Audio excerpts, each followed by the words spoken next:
हरे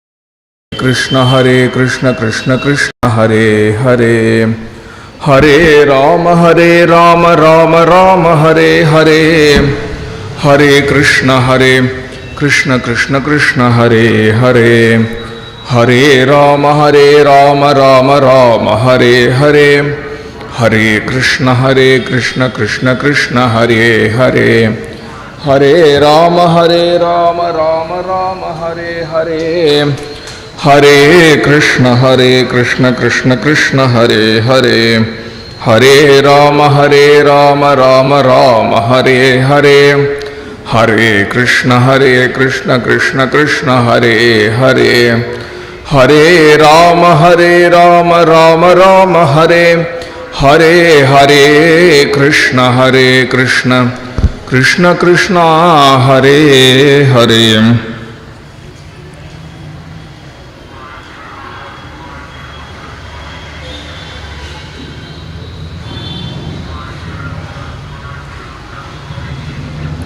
कूजन्तं राम रामेति मधुरं मधुराक्षरम् आरुह्य कविता शाखां वन्दे वाल्मीकिकोकिलं यः पिबन् सततं रामचरितामृतसागरम् अतृप्तस्थं मुनिं वन्दे प्राचेतसं मकल्मषं गोष्पतीकृतवाराशिं मशकीकृतराक्षसं रामायण महामालारत्नं वन्दे अनिलात्मजम् अञ्जनानन्दनं वीरं जानकीशोकनाशनम् आञ्जनेयमतिपाटलाननं काञ्चनाद्रिकमनीयविग्रहं पारिजाततरुमूलवासिनं भावयामि पवमाननन्दनं यत्र यत्र रघुनाथकीर्तनं तत्र तत्र कृतमस्तकाञ्जलिं बाष्पवारि परिपूर्णलोचनं मारुतिं नमत राक्षसान्तकं मनोजवं मारुततुल्यवेगं जितेन्द्रियं बुद्धिमतां वरिष्ठं वातात्मजं वानरयूतं ह्यं श्रीरामदूतं शिरसा नमामि वैदेही सहितं सुरद्रुमतले हैमे महामण्टपे मध्ये पुष्पकमासने मणिमये वीरासने सुस्थितम्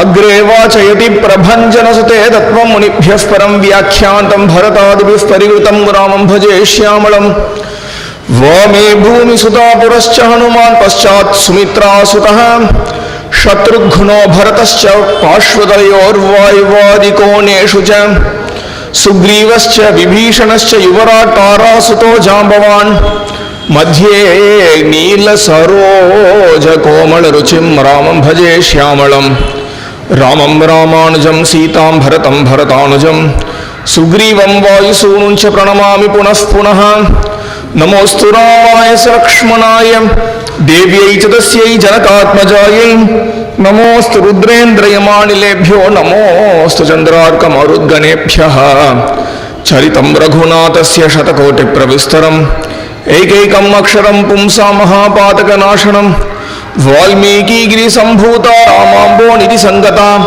श्रीमद् रामायणी गंगा पुनातिभुवनत्रयं वाल्मीकेर्मुनिसिंहस्य कवितावनचारिणः शृण्वन् रामकथानादं कोणयाति परां गतिं कलये सुन्दराकारं सदैकप्रियदर्शनम् अज्ञाननाशकं देवं सद्गुरुं मुरलीधरं मुरलीमण्डितकरकमलं मुनिजनमोहनं व्यत्यस्तपादं वनमालाधारिणं प्रेमभक्तमण्डलनित्यकीर्तितं प्रेमिकवरदम् आश्रयेऽहं श्रीप्रेमिकवरदम् आश्रयेऽहं जानकीकान्तस्मरणं जय जय राम राम सद्गुरुनाथ महाराज की आंजनेय स्वामी की ஸ்ரீயப்பதியோடைய பரம கிருபையினால ஸ்ரீமத் ராமாயணம் தொடர்ச்சியாக பார்க்கக்கூடிய ஒரு பெரும் பாக்கியம்.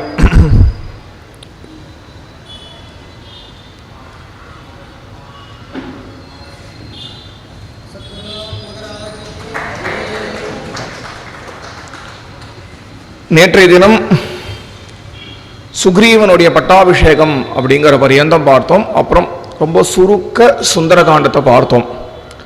சுக்ரீவ பட்டாபிஷேகத்துலேருந்து இப்போ வண்டியை நம்ம ஓட்ட ஆரம்பிக்கலாம். பட்டாபிஷேகம் வரைக்கும், சுக்ரீவ பட்டாபிஷேகத்துலேருந்து ராம பட்டாபிஷேகம் வரைக்கும். சுக்ரீவனுக்கு பட்டாபிஷேகமான கையோட சுக்ரீவன் ஓடி வரான். ஓடி வந்து ராமர் இடத்துல நம்ம சீத்தை இருக்கக்கூடிய இடத்த தேடலாம் அப்படின்னு கேட்கும்போது பிரபு ஸ்ரீராமர் நிராகரிச்சுடுறார். இப்போதான் உனக்கு ஒரு சௌக்கியம் கிடச்சிருக்கு, நீ 4 மாத காலங்கள் சௌக்கியமாக இரு, சீதை கடக்கிறா, நம்ம பார்க்கலாம் சீதைய அப்படின்னு அனுப்பிடுறார். அவர் சொல்லக்கூடிய எதற்குமே இன்னொரு ஒரு காரணம் சொல்லுவார் ராமர். அவர் சொல்கிறார், இது மழை காலமாக இருக்கு, மழை காலமாக இருக்கிறதுனால அவன் போகும்பொழுது வழினா சரியாக இருக்காது, திடீர்னு ஒரு நதியில் வெள்ளம் ஏற்படும், அதனால மழைக்கு மத்தியில் வானரங்களாக வேற இருக்கிறதுனால மரத்துலேருந்து மரத்தை தாவி தாவி தான் போகணும், இல்லை பறந்து தான் போகணும். அதனால மரமாக இருக்கிறதுனால வானரனாக இருக்கிறதுனால மழை காலத்தில் போகிறது சரிப்படாது அப்படின்னு அவருக்கு ஏற்ற மாதிரி ஒரு காரணத்தையும் சொல்லிடுறார். சுக்ரீவன் இவ்வளோ பக்தி ஸ்ரத்தையோடு வந்தவன் சரி அப்படின்னு கேட்டுட்டு திருப்பி போயிடுறான் சுக்ரீவன். அதுவே லக்ஷ்மணனுக்கு பெரிய கோபம். அண்ணா அப்படி தான் சொல்லுவா, நம்ம அப்படி போயிடுறதா? அண்ணா அப்படி தான் சொல்லுவான், நம்ம அந்த மாதிரி போயிடக்கூடாது. சரின்னு அந்த சமயத்துக்கு கேட்டுண்டு அடுத்த நாள் திருப்பி வந்து நிற்க வேண்டாமா நம்ம அப்படிங்கிறது லக்ஷ்மணனுடைய ஒரு உயர்ந்த பக்தி. சுக்ரீவன் இப்போதான் கொஞ்சம் கொஞ்சமாக பக்தனா ஆகிண்டு வரான். முதல்ல விஸ்வாசமே இல்லாதவன் படிப்படியா யுத்த காண்டத்தில் எப்படி பூர்ண பக்தனாரான் அப்படிங்கிறத நம்ம பார்க்கலாம். சுக்ரீவன் போயிடுறான். 1 மாதம் 2 மாதம் பிரபு ஸ்ரீராமர் விரகத்தில் துடின்னு துடிக்கிறார். எதை பார்த்தாலும் அவருக்கு சீத்தை நினைவே வந்துருக்கு. சீத்தை இல்லாமல் ரொம்ப பெரிய பாரமாக இருக்கு, உயிரை தரிச்சுன்னு இருக்கிறது. 4 மாத காலங்கள் ஒரு மாதிரி முடிஞ்சு போயிடுறது. 4 மாதம் முடிஞ்சாலும் இந்த சுக்ரீவன் வரா மாதிரி காணும். ஆஞ்சநேயர் போய் பலவிதமாக சுக்ரீவனுக்கு உபதேசம் பண்ணி பார்க்கிறார். சுக்ரீவன் என்னமோ உனத்தை குடிச்சிருக்கான், அவன் சுய நினைவுக்கே வர மாட்டேங்கிறான். அவனுக்கு அவனோ வானரன், சொத்தை இழந்து திருப்பி படிப்படியாக அவனுக்கு அந்த சொத்தை கிடைச்சா பரவாயில்ல. திடீர்னு ஒரு நாள் தூங்கி எழுந்து பார்த்தா அவனுக்கு இழந்த சொத்து திருப்பி கிடைச்சிடுது. அப்படின்னா அவன் எப்படி ஒரு நிலையில் இருப்பான்? நிலை தெரியாமல் திக்குமுக்க ஆடுறான். ஆஞ்சநேயன் போய் பலவிதமாக உபதேசம் பண்ணி, நீ அஞ்சலி பண்ணு, நீ பெரிய அபச்சாரப்பட்டுட்ட. அஞ்சலினா இப்படி 2 கையும் சேர்த்துக்கிறது. 2 கையும் சேர்த்துண்டா வசீகரண முத்திரைன்னு வேறு இருக்கு. பெருமாளை நம்ம வசீகரிச்சுடலாமா இது வணர்றதுனால? எவ்வளோ சுலபம் பாருங்க. பெருமாள் ஒன்றுமே இல்லாமல் அவர் முன்னாடி இப்படி கையை குவிச்சுட்டோம்னா போதுமாம், அவர் தன்னையே கொடுத்துடுவாராம். நீ பெரிய அபச்சாரப்பட்டுட்ட, நீ இப்போ அஞ்சலி பண்ணி தான் இனிமே நீ அவரை சமாதானப்படுத்தணும் அப்படின்னா ஆஞ்சநேயன் சொல்லி, அவர் உனக்கு ஒரு பெரிய உபகாரம் பண்ணியிருக்கார், அந்த உபகாரத்துக்கு நீ பிரதி உபகாரம் பண்ண வேண்டாமா? நீயும் இப்படி நடந்துட்டு இருக்கையே அப்படின்னு பலவிதமா பேசுறார். அவனுக்கு எதுவுமே புத்தியில ஏத்திக்கலாம். அவன் காரணம் அவன் குடிச்சது அது மாதிரி. 4 மாத காலங்கள் ஆகியும் அவனுக்கு தெரியவே இல்லை. 4 மாதம் ஆயிடுத்து. 4 மாதம் ஆன பிறகு கடைசியா ராமர் லக்ஷ்மணனை அனுப்புறார். என்னன்னு ஒரு 8 பார்த்துட்டு வாயேன், ஏன் சுக்ரீவன் வரலன்னு கேளு அப்படின்னு. உடனே லக்ஷ்மணன் கோபமாக கிளம்புறான், வேகமாக கிளம்புறான். இவரே ஆதிசேஷனுடைய அம்சம், புஸ்ஸுன்னு மூச்சு விட்டுன்னு தான் போவார். இயற்கையாகவே கோபிஷ்டர், இயற்கையாகவே அவருக்கு கோபம் ஜாஸ்தி.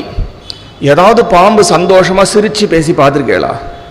பாம்பு பார்க்கும் போதே மூஞ்சி கடு இருக்கும், அப்படின்னு மூச்சு வேற விட்டுன்னு இருக்கும் பாம்பு.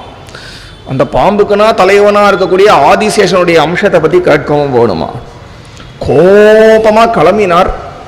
அவர் நடக்க நிலை நடுக்கம் வேற ஏற்பட்டது. அதை பார்த்து குரங்குக்கெல்லாம் பயம் வந்து என்ன ஆயிடுத்து அப்படின்னு பார்க்க வந்தது. குரங்குலாம் பார்க்க வந்தா இந்த மாதிரி லக்ஷ்மணர் வரார் அப்படின்னு தெரிஞ்சுட்டு லக்ஷ்மணர் நடந்து வர அந்த குரங்கெல்லாம் பின்னாடி போறதான்.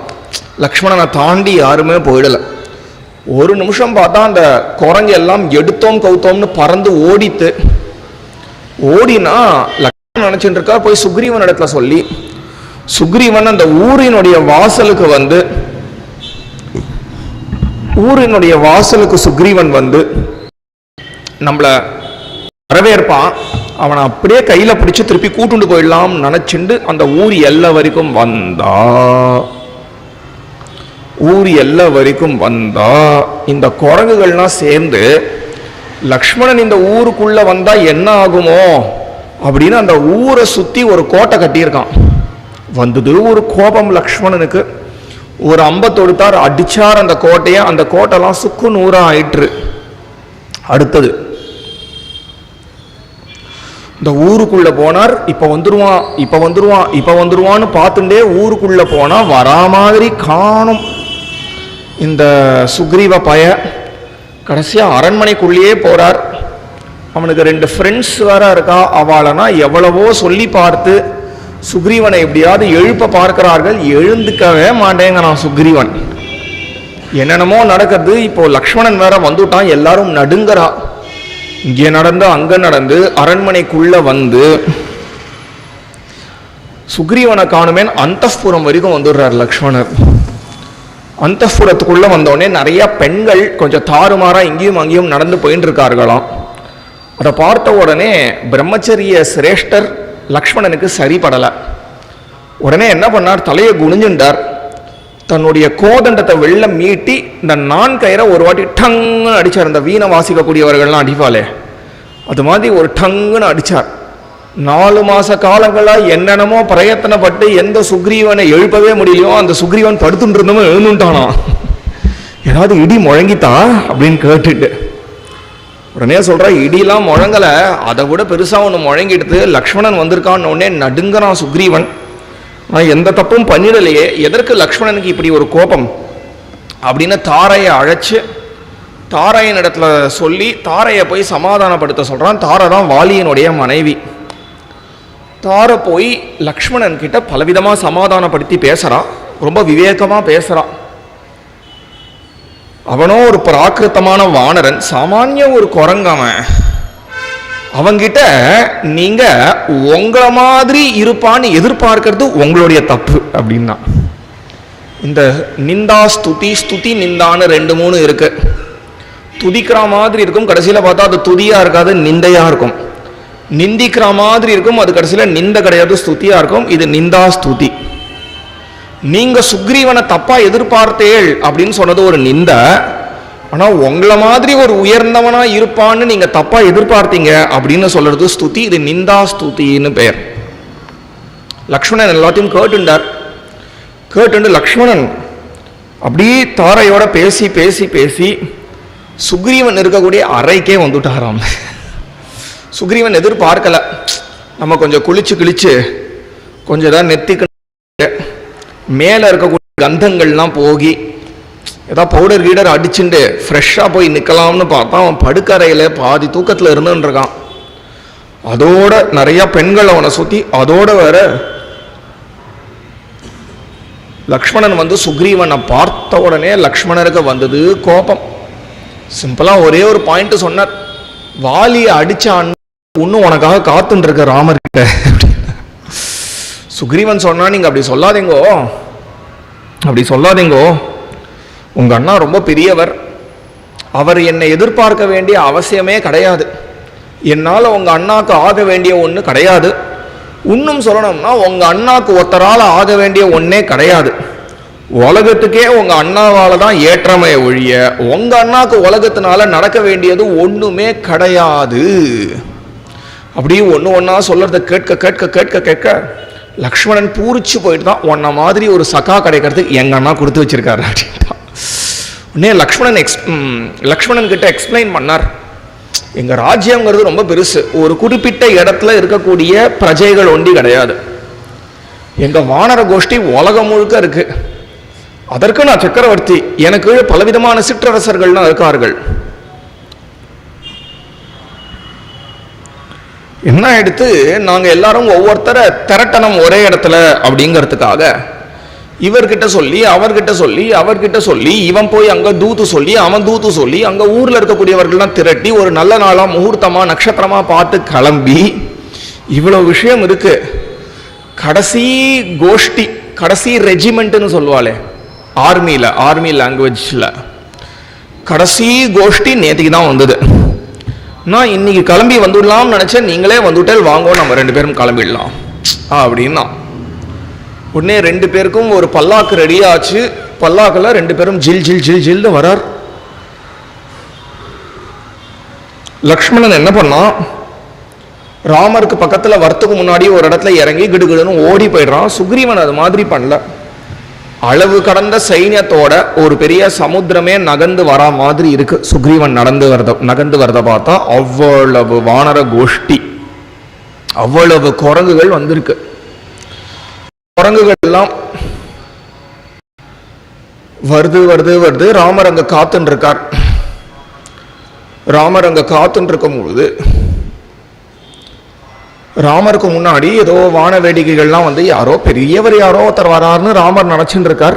ராமர் மாட்டுக்கு தேமேன்னு ஒரு அநாத மாதிரி ஒரு மரத்துக்கு கீழே காலை கட்டின்னு உக்காந்துட்டு இருக்கார் பிரபு. இழுத்தாப்புல பார்த்தா தங்கம் கூட தோத்துடும் மினுக்கிறது. அது மாதிரி ஒரு பல்லாக்கு ஒன்று மிதந்துட்டே வருது. ஸ்ரீபாத தாங்கின்னு இருப்பா தெரியுமா, தோல் கொடுக்கக்கூடியவா. அந்த ஸ்ரீபாதம் தாங்கினா தங்கத்திலே அலங்காரம் பண்ணிட்டு இருக்கான். ஸ்ரீபாதம் தாங்கியே தங்கத்தில் அலங்காரம் பண்ணிட்டு இருக்கான். அந்த ரத்தமே அந்த பல்லாக்கே தங்கத்தில் இருக்கணும். உள்ள இருக்கக்கூடிய ஆசாமி ரொம்ப பெரிய ஆசாமியா இருக்கும் போல இருக்கு அப்படின்னு ராமர் கையை கட்டின்னு பார்த்துருந்தா யாரோ தங்கமே உருக்கி வச்ச மாதிரி வெள்ள தொப்புன்னு குதிச்சுது. ஸ்வபாவம் விட்டுடல. தலையிலேருந்து கால் வரைக்கும் தங்க கவச்சம். கண்ணு ஒண்டி தான் தங்கத்தினால ஏதாவது ஒன்று போட்டு, இந்த கூலிங் கிளாஸ் போட்டுக்கல, இது மாதிரி தங்கத்தில் ஒரு கூலிங் கிளாஸ் போட்டுக்கல. கண்ணு ஒண்டி தான் வெளில தெரியறது. மீதி எல்லாம் தங்கம் தங்கம் தங்கம்னு தங்கத்திலே மினுக்கிறார். யார் இது அப்படின்னு பார்க்கிறார் ராமபிரான். பார்த்துட்டே இருக்கும்போது தன்னுடைய தங்க பாதுகைகளை கழட்டி அங்க ஒரு இடத்துல கவச்சத்தனா கழண்டு அங்கேருந்து கிடு கிடு கிடு கிடுன்னு ராமர் பக்கத்தில் வந்து தன்னுடைய கிரீட்டத்தை அவுத்து ராமருடைய திருவடியில் சமர்ப்பிக்கும் போது தெரிகிறது சுக்ரீவன் அப்படின்னு. உடனே பிரபு எழுந்துட்டார். சுக்ரீவனை பார்த்த உடனே சந்தோஷம். அவன் திருவடியில் பிரபு திருவடியில் பட உடலை. திருவடியில் படுறதுக்கு முன்னாடி அவனை தூக்கிண்டு அவனை மார்போடு மார்பு ஆலிங்கனம் பண்ணிட்டார் பிரபு. லக்ஷ்மணா அப்படின்னார். அண்ணா நான் லக்ஷ்மணன். நான் உன் இடத்துல சொல்லியிருக்கேன், நான் பல ஜென்மங்களில் வெறும் பாப்பமே தான் பண்ணியிருக்கேன்னு சொல்லியிருக்கேன். அது தப்பு போல இருக்குடா லக்ஷ்மணா.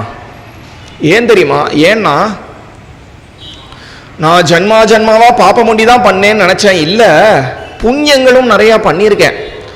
எந்த கண்கள்னால என்னுடைய ஆறுயிர் நண்பன் சுக்ரீவன் கஷ்டப்படுறத பார்த்தேனோ அதே கண்களை கொண்டு இவன் சௌக்கியமா இருக்கிறத பார்த்துட்டேன். நான் நிறைய புண்ணியங்களும் பண்ணியிருக்கேன்டா போன ஜென்மத்தில். எனக்கு இதற்கு மேல எதுவுமே வேண்டாம். சுக்ரீவன் சௌக்கியமா இருக்கான், இதுவே போதும். சுத்தி இருக்கக்கூடிய குரங்குகள் எல்லாம் காது கொடுத்து கேட்கறது. அவர்களுக்கு ராமர் இது வரைக்கும் தெரியறது. இப்பதான் ராம குணங்களோட அறிமுகமாறுது. எல்லாம் கொஞ்சம் கொண்டு கண்ணீர் வடிக்கிறது. ஆஹா, இவ்வளவு குணமா அப்படின்னு. சுக்ரீவனுக்கு உடனே ஒரு ஆவேசம் வந்தது. ஒரு வார்த்தை கேட்கல ராமர். என்னடா 4 மாசம் ஆயிடுத்தே, எதுவுமே கேட்கல.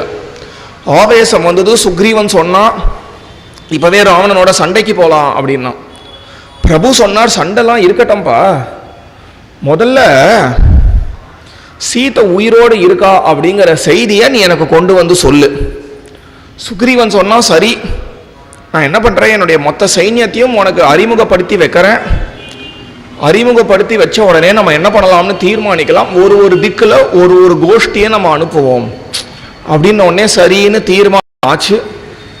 தீர்மானமான உடனே சுக்ரீவன் நின்று இருக்கான். சுக்ரீவனுக்கு பின்னாடி 1,00,000 கோடி குரங்குகள் காத்துன்னு இருக்கு. ஒரு குரங்கு இல்லை, 10 குரங்கு இல்லை, 100 குரங்கு இல்லை, 1000 இல்லை, 1,00,000 கிடையாது, கோடி கிடையாது, 1,00,000 கோடி குரங்குகள். ஒரு இடத்துல ஒரு கணக்கு வருது, போட்டிருக்க அந்த கணக்கு 219 சைஃபர் வருது. அப்படின்னா யோசிச்சுக்கோங்க, ஒரு பேஜில் முடியாது. 1,00,000 கோடி குரங்குகளை திரட்டிட்டு போயிருக்கார் ராமர். பிரபு இந்த குரங்கெல்லாம் இருக்கு இல்லையா, சுக்ரீவனுக்கு பின்னாடி காத்துன்னு இருக்கு. ஆனாலும் இவ்வளவு குரங்குகள் இருந்தாலும் கூட குரங்குலாம் ஒன்னோட ஒன்று தாறுமாறா கலந்துடல. அந்த குரங்கு எந்த ஊர்லேருந்து வந்திருக்கோ அந்த குரங்குக்குள்ள ஒரு பாக பிரிவினை இருக்குமோனோ அது மாதிரி பிரிச்சு நின்று இருக்கு.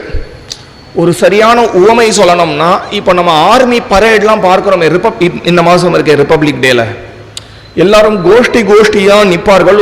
ஒரு ரெஜிமெண்ட் இன்னொரு ரெஜிமெண்டோட போய் சேர்ந்துடாது, தனித்தனியா நிற்பார்கள், ஒரு வகுத்து நிற்பார்கள். அது மாதிரி இந்த குரங்குகள்லாம் வகுத்து நின்று இருக்கு, தாறுமாறா நின்று இல்ல. அப்போ சுக்ரீவனுக்கு ராமரிடத்துல அறிமுகப்படுத்தணும் அப்படின்னு ஆசை. அறிமுகப்படுத்தணும்னா ராமருக்கு சமர்ப்பிக்கணும்னு ஆசை. அதனால என்ன பண்ணான் சுக்ரீவனுக்கு முன்னாடி ராமர் நின்று இருக்கார், சுக்ரீவனுக்கு பின்னாடி அளவு கடந்த சைன்யம் நின்று இருக்கு. சுக்ரீவன் பார்த்தான், இப்படி ஒரு கை தட்டுவான். தட்டின உடனே என்ன ஆகும், அந்த ஒரு பெரிய வானர சைன்யம் இருக்கே, அதுலேருந்து ஒரே ஒரு ரெஜிமெண்ட், ஒரு வகையினர் ஒண்டி அப்படி நகர்ந்து நகர்ந்து நகர்ந்து நகர்ந்து சுக்ரீவன் பின்னாடி வந்து நிற்பார்கள். 1 கோடி குரங்கு இருக்கும். அந்த 1 கோடி குரங்கினுடைய முதல்ல நின்று இருப்பான் அந்த அம்பி. சுக்ரீவன் இப்படி பார்ப்பான், பார்த்த உடனே அவன் கை கூச்சுட்டு வருவான். யாரு அந்த முதல் தலைவன் எவனோ அவன் வந்த உடனே சுக்ரீவன் அவன் முதுகுல கைய அறிமுகப்படுத்துவான். ராமர் யாருக்கே தெரியும், ஆனா இவனை ராமருக்கு அறிமுகப்படுத்தணும் அப்படிங்கிறதுக்காக அவன் முதுகுல கைய வச்சுண்டு, இவனுக்கு தான் நலன் அப்படின்னு பேரு. இவன் விஸ்வகர்மா இருக்கான், கல் இருந்தா போதும் எதவானா கட்டிடுவான் இவன். இவனுக்கு பின்னாடி 1 கோடி குரங்குகள் இருக்கா அப்படின்னு அந்த நலனை அறிமுகப்படுத்துவான். நலனை அறிமுகப்படுத்தினோடனே கையை கூச்சுன்னு இருக்கக்கூடிய நலன் மேல் வஸ்திரத்தை எடுத்துப்பான், இடுப்புல கட்டிப்பான், விழுந்து சேவிப்பான் ராமரை. கையை கூச்சுன்னு அப்படியே பின்னாடி வரும், திரும்பிண்டு வரமாட்டான். ஏன்னா பெருமாளுக்கோ பெரியவாளுக்கோ முதுகு காண்பிக்க கூடாது அப்படின்னு சொல்லியிருக்கு. பின்னட இப்படியே கையை கூச்சுன்னு அப்படியே நடந்து வந்துடுவான். அவன் நடந்து வந்த உடனே அவனுடைய கோஷ்டியோட போய் சேர்ந்த உடனே அந்த கோஷ்டி தனியா போய் நின்னணும். நான் சொல்றது புரியுறதா? அறியாத கோஷ்டியோட போய் நிற்காது, தனியா போய் நின்னுடும். அடுத்தது இப்படி ஒரு கை தட்டுவான் சுக்ரீவன். தட்டின உடனே அடுத்த கும்பல் அங்கேருந்து கிளம்பி லெஃப்ட் ரைட்னு வரும்.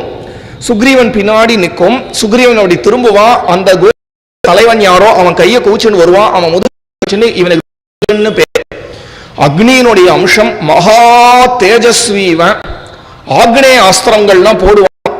இவன் பின்னாடி இருக்கக்கூடிய எல்லாரும் அக்னியில ரொம்ப தேர்ந்தவர்கள். அக்னிய அபிமந்திரம் பண்ணி விட்டார்கள்லாம் ஊரே எரிஞ்சிடும். அந்த கோஷ்டிக்கு இவன் தான் தலைவன் அப்படின்னு உடனே மேல் அடுப்புல கட்டிப்பான், விழுந்து சேவிப்பான், கையை கூப்பான், அப்படியே அந்த கோஷ்டி கூட போய் சேர்ந்துருவான். இப்போ நலன் கோஷ்டி ஏற்கனவே அறிமுகமாயிடுது, அதோட நீலன் கோஷ்டியும் போய் சேர்ந்துடும். இது மாதிரி லட்சம் கோடி ஏதோ எல்லாரையும் அறிமுகப்படுத்துறான். எல்லாத்தையும் பிரபு கம்பீரமா எல்லாத்தையும் கேட்டுன்னு இருக்கார். கேட்டுன்னு முடிச்சுட்டாரா, எல்லாம் ஆயிடுத்தா சுக்ரீவா அப்படின்னு கேட்கிறார். சுக்ரீவன் நின்று இருக்கான். சுக்ரீவனுக்கு பின்னாடி மொத்த சைன்யத்தையும் இப்ப அறிமுகப்படுத்தி ஆயிடுத்து. சுக்ரீவன் சொல்றான் ஆளன்னு. பிரபு இப்படி எட்டி பார்க்கிறார். எட்டி பார்த்தா யாரையுமே காணும். யாரு இருக்கா இன்னும் பாக்கி? இன்னும் ஒரே ஒருவன் இருக்கான் ராமா. யாரு? மேல் கவச்சத்தை கழட்டினா, மேல் வஸ்திரத்தை எடுத்துனா, இடுப்புல கட்டினா, கிரீடத்தை எடுத்தான், கீழே போட்டான், இப்படி கையை குச்சினான். அடியனுடைய அப்பாவுக்கு பேர் ரிக்ஷரஜஸ்ன்னு பேரு. சூரியனுடைய அனுகிரகத்தினால பிறந்தவன். அடியன் பேர் சுக்ரீவன், நான் உன்னை சேர்ந்தவன் ராமா அப்படின்னு சுக்ரீவன் விழுந்து சேவிச்சான் ராமரை. எல்லா குரங்கும் இதை கேட்டுருக்கு. நம்ம நல்ல குணவானான ஒரு ராஜாவை நம்ம வரிச்சிருக்கோமேன்னு தோணும். ஏன்னா இவ்வளவு நாட்கள் வாலினா ராஜாவா இருந்தான். உடனே பிரபு சிரிச்சுண்டார். சுக்ரீவனுடைய தோல்ல கையை போட்டுண்டார். 180 டிகிரி அப்படி சுத்தினார் சுக்ரீவனை. இப்போ ராமர் எங்க இருந்தாரோ அந்த இடத்துல சுக்ரீவன் நின்று இருக்கான். சுக்ரீவன் எங்க இருந்தாரோ அந்த இடத்துல ராமர் நின்று இருக்கான். நான் சொல்றது புரியுறதா? ராமருக்கு முன்னாடி சுக்ரீவன், சுக்ரீவனுக்கு பின்னாடி அளவு கடந்த சைன்யம்னு சொல்றோம். இப்ப அப்படியே ரிவர்ஸா எடுத்து சுக்ரீவனுக்கு முன்னாடி ராமருக்கு முன்னாடி பின்னாடி அளவு கடந்த சைன்யம்னு எடுத்து இப்போ ராமர் சொன்னார், மேல் வஸ்திரத்தை எடுத்துட்டார், இடுப்புல கட்டிண்டார். அடியனுடைய அப்பா பேர் தசரதன், அம்மா பேர் கோசலை, அடியனுக்கு ராமன்னு பேர் சுக்ரீவா, நான் உள்பட உன்னை சேர்ந்தவன் சுக்ரீவா அப்படின்ன உடனே எல்லா வானரும் கண்ணீர் வடிச்சுடுத்து. எப்பேற்பட்ட பிரபு, என்ன குணம் என்ன குணம் என்ன குணம்னு. இந்த ராமருக்காக என்ன வேணா பண்ணலாம்டா அப்படின்னு இந்த குரங்குகள்லாம் பேசிக்கிறது. ஆவேசம் வந்தது சுக்ரீவனுக்கு. ஆட ஆரம்பிச்சுட்டான் சுக்ரீவன். ஒவ்வொருத்தரையா கூப்பிட்டு நீ இந்த திக்குக்கு போ, நீ எந்த திக்குக்கு போ அப்படி ஒன்னா சொல்ல ஆரம்பிச்சான் சுக்ரீவன். கடைசியா தெற்குக்கு போகணுமோனா ஒரு பெரிய கோஷ்டி கிளம்புறது. கோஷ்டி கிளம்பும் பொழுது ஒருத்தர் ஒருத்தர் அழைச்சார் இப்படி கையை தட்டி. யாருன்னா நம்ம ஆஞ்சநேயர் சுவாமி. ஆஞ்சநேயர் உடனே திரும்பினார். இங்கே வா அப்படின்னார். கையை கூச்சுண்டார். மோதிரத்தை அவிழ்த்தார். ஆஞ்சநேயர் கிட்ட கொடுத்தார். சீதையை பார்த்தா இந்த மோதிரத்தை கொடுத்துரு அப்படின்னார். அங்கேயே குதிக்கிறார் ஆஞ்சநேயர்.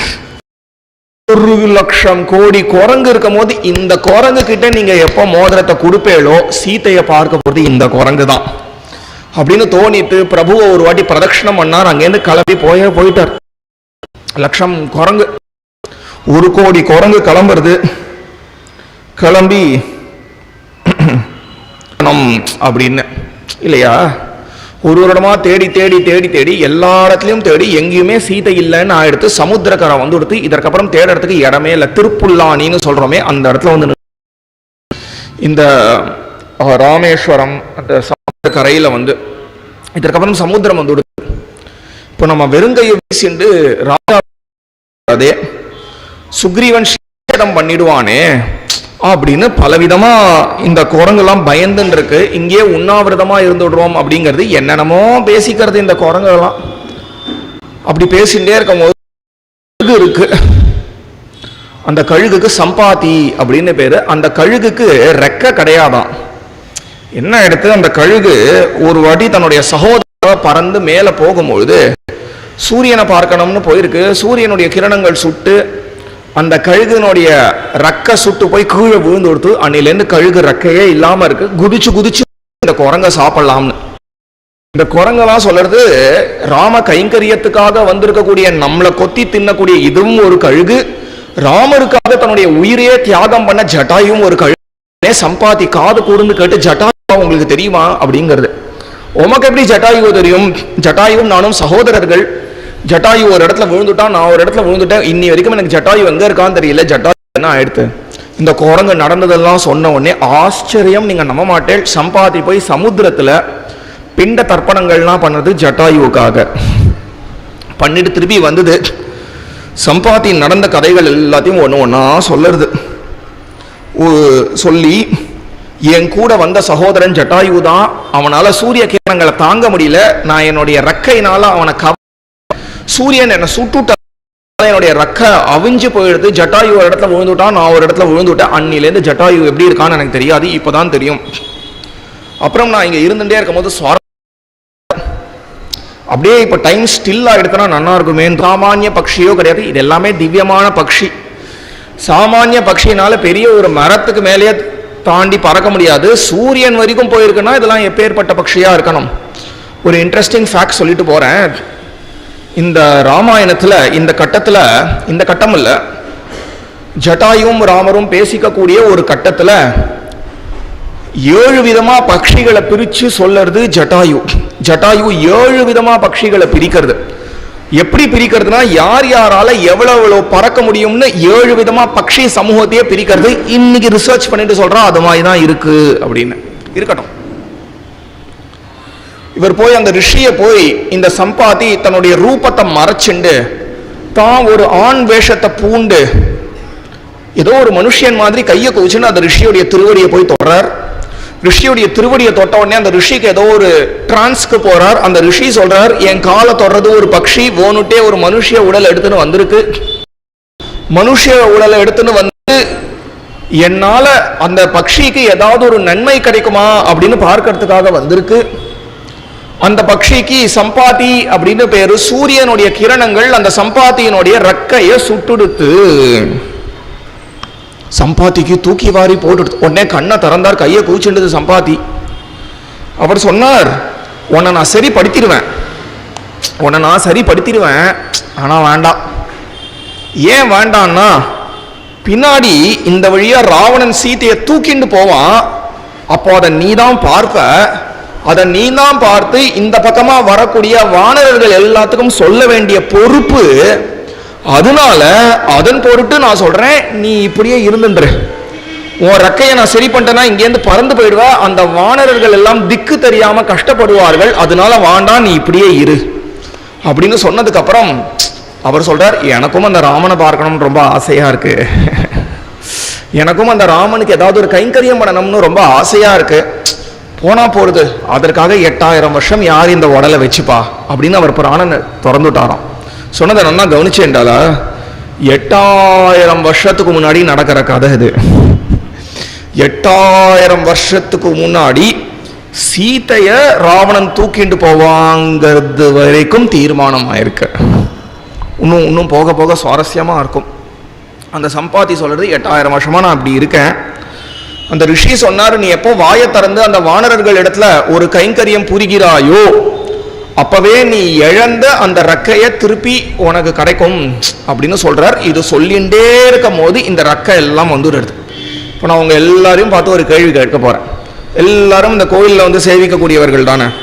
ஒரு அழகான ஒரு ராமர் சன்னதி உள்ள ஒரு குட்டி சன்னதி, இந்த பிரதானமான ராமர் தவிர்த்து இன்னொரு ஒரு உற்சவர் ராமர் இருக்காரோனோ, ஒரு குட்டி என்க்ளோஷர் மாதிரி.